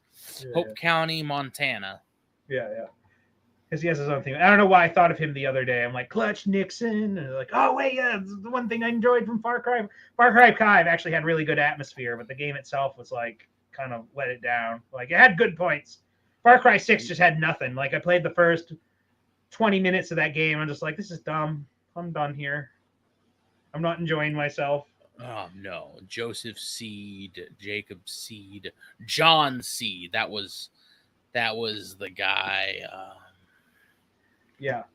Far Cry 5. Well, I would have given you Far Cry 6, but like, I thought I'd give it a chance. It came free with one of the processor I bought for my desktop, so I'm like, okay, fine. Yeah, John's copycat Hollywood sign. It was the giant sign that says, what does it say? It was his phrase. It says yes. It says yes. Yeah. The power of yes. Yeah. I fucking hated him. Like, I legitimately hated his character, but it was like, yeah, that's a good character to hate. Like, you hate his smarminess. You want him to, you just want to shoot him. He's the embodiment of the uncomfortable religious people that you encounter in real life. Like the extremely devout Jehovah's Witness. Like, their smile is a little too perfect.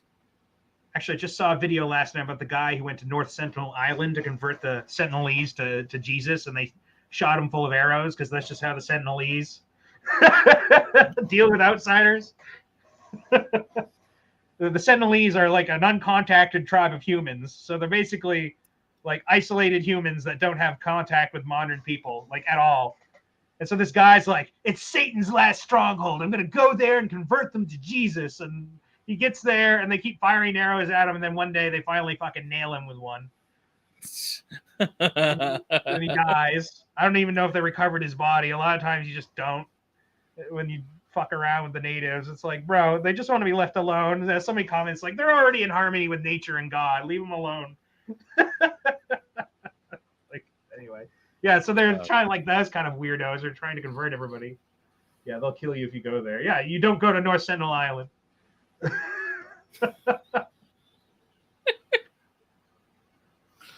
Wow.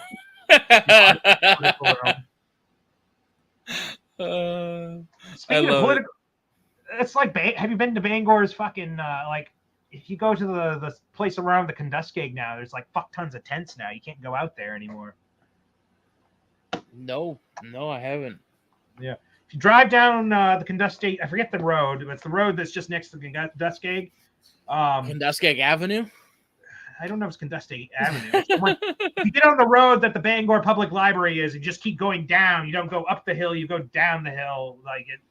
Oh, yes. I know what you're talking about. Just filled with fucking tent cities now, and the city of Bangor is doing nothing about it. Well, no, they're not going to do anything about it.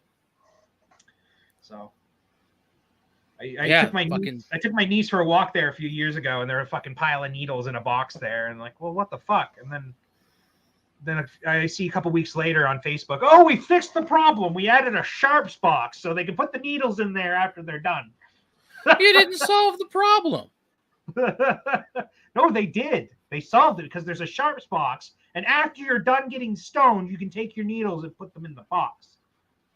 Right. Yes. They solved the problem of the needles being on the ground. They didn't solve the problem of the needles. Yeah.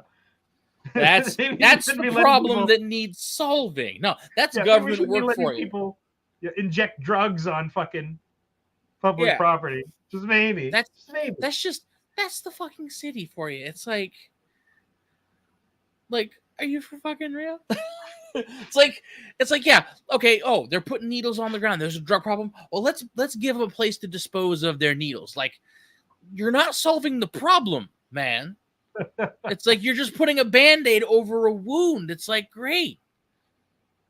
There's still the needle problem. What you gonna do about it? It's like San Francisco and the poop patrol. It's not solving the problem of people shitting on the streets. It's just Bangor, having people. Bangor used to be considered one of the safest places in the country.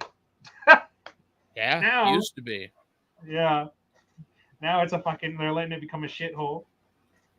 All right, man. It's getting to be 11:30. I think I want to call it here tonight and then start planning our next stream event, which it's either going to be in a week or 2 weeks, but it'll give us some time to prep and make sure we have everything in order. So I don't know. Are you still here, Jeremy? Yeah, Green Arrow, is he still here? Yes. It's forbidden to go there by the Indian government. Yep. No. There's only 2 people watching now. Yeah. There's not a lot of room at Lane's house. Oh, yeah. Green Arrow's still here. So, Lane and I are planning a stream of we're gonna play the girl games on Sega Genesis, and we're gonna try to make it a bigger event. So that'll be our next stream. This was just kind of like an informal, like let's just get together and talk, but also stream it at the same time like we used to. So, but we're gonna try to do the. I gotta try to make a promo or something and go like, yeah. Are you ready to play manly games, yeah? You want to become the girly man, yeah? And maybe I'll say, brought to you by the League of Extraordinarily Obscure YouTube Nobodies. Oh my god, you need to make that an emblem. Just like say that, and as you say it, just have the make that like extremely extravagant lettering. Yeah. And just have it pop on screen word by word as you say it. Oh my fucking god! So that's the plan, guys. So hopefully you can turn gamer girl out. We need to fucking gamer girl. We're gaming like manly men playing girly games. I think those games are hilarious though because the only people that could have programmed those were fucking older dudes hanging out in the fucking back rooms of a fucking obscure software studio or something, right? Like Crystal's ponytail is actually funny because it every time you beat a level, you can hear a middle-aged guy go, "Good job." What? Yeah. Good job. Whenever you beat a level, this guy it's clearly one of the programmers saying, "Good job." Yeah. It's like so generic, So I won't explain everything, but that's one of the things I find funny about that game. So anyway. Get psyched. I'll try to make a promo or something. Anyway, I gotta buy a real mic. This camera mic and the one on my headset. Yeah, the camera mic is shit. I gotta actually buy a really nice microphone if you got a recommendation. But like, let's do that later. I want to get to doing other stuff tonight. The one I have is pretty good. Yeah, so. Where did you learn to fly? From the Atari Jaguar. Yeah. All right, so we're gonna call it here.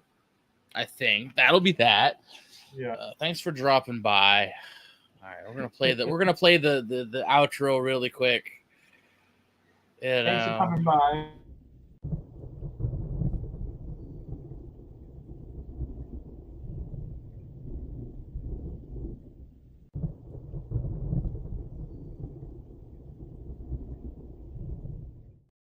I'm sorry, I still fucking love that. Fucking... Yeah. All right, man. Thanks for joining me. That'll be that. I'll say. Oh, hold on, man. We'll bringing me in rather. All right, we'll catch y'all later. Here we go. Stream over. Again, this is one of those they can hear us talking behind it too. Yeah. Stream over, man. Yeah. Go back and earn yourself some girly muscles, girly man. All right, man. Here we go. Hold on. Let's end the broadcast. Here we go. Girly man.